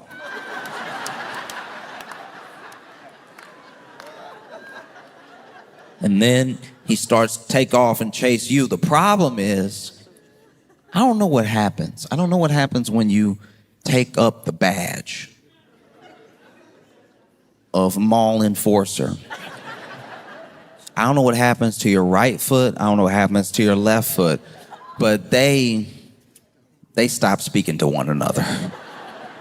And in these mall cop chases, I've seen plenty of them kick off, up. Into a food court table. And that's what it looked like, because my man kicked off on the bike and started, he wasn't even pedaling fast at first. Still seemed like he was talking. Do you know how embarrassing that is to run after somebody who isn't even breaking enough of a sweat to stop talking to you?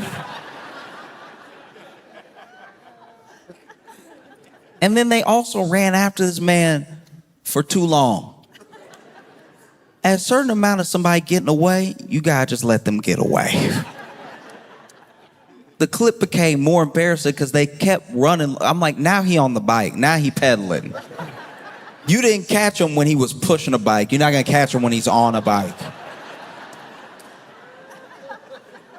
There's a huge difference between those two things.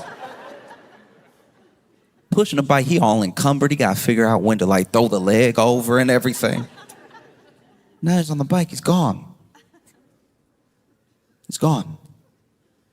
The only thing that could make that video more perfect is that dude,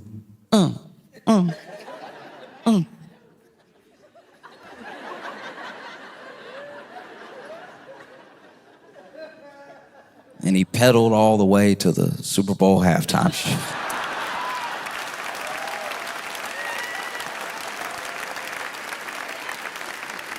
Anaheim, y'all been phenomenal. Thank you so much.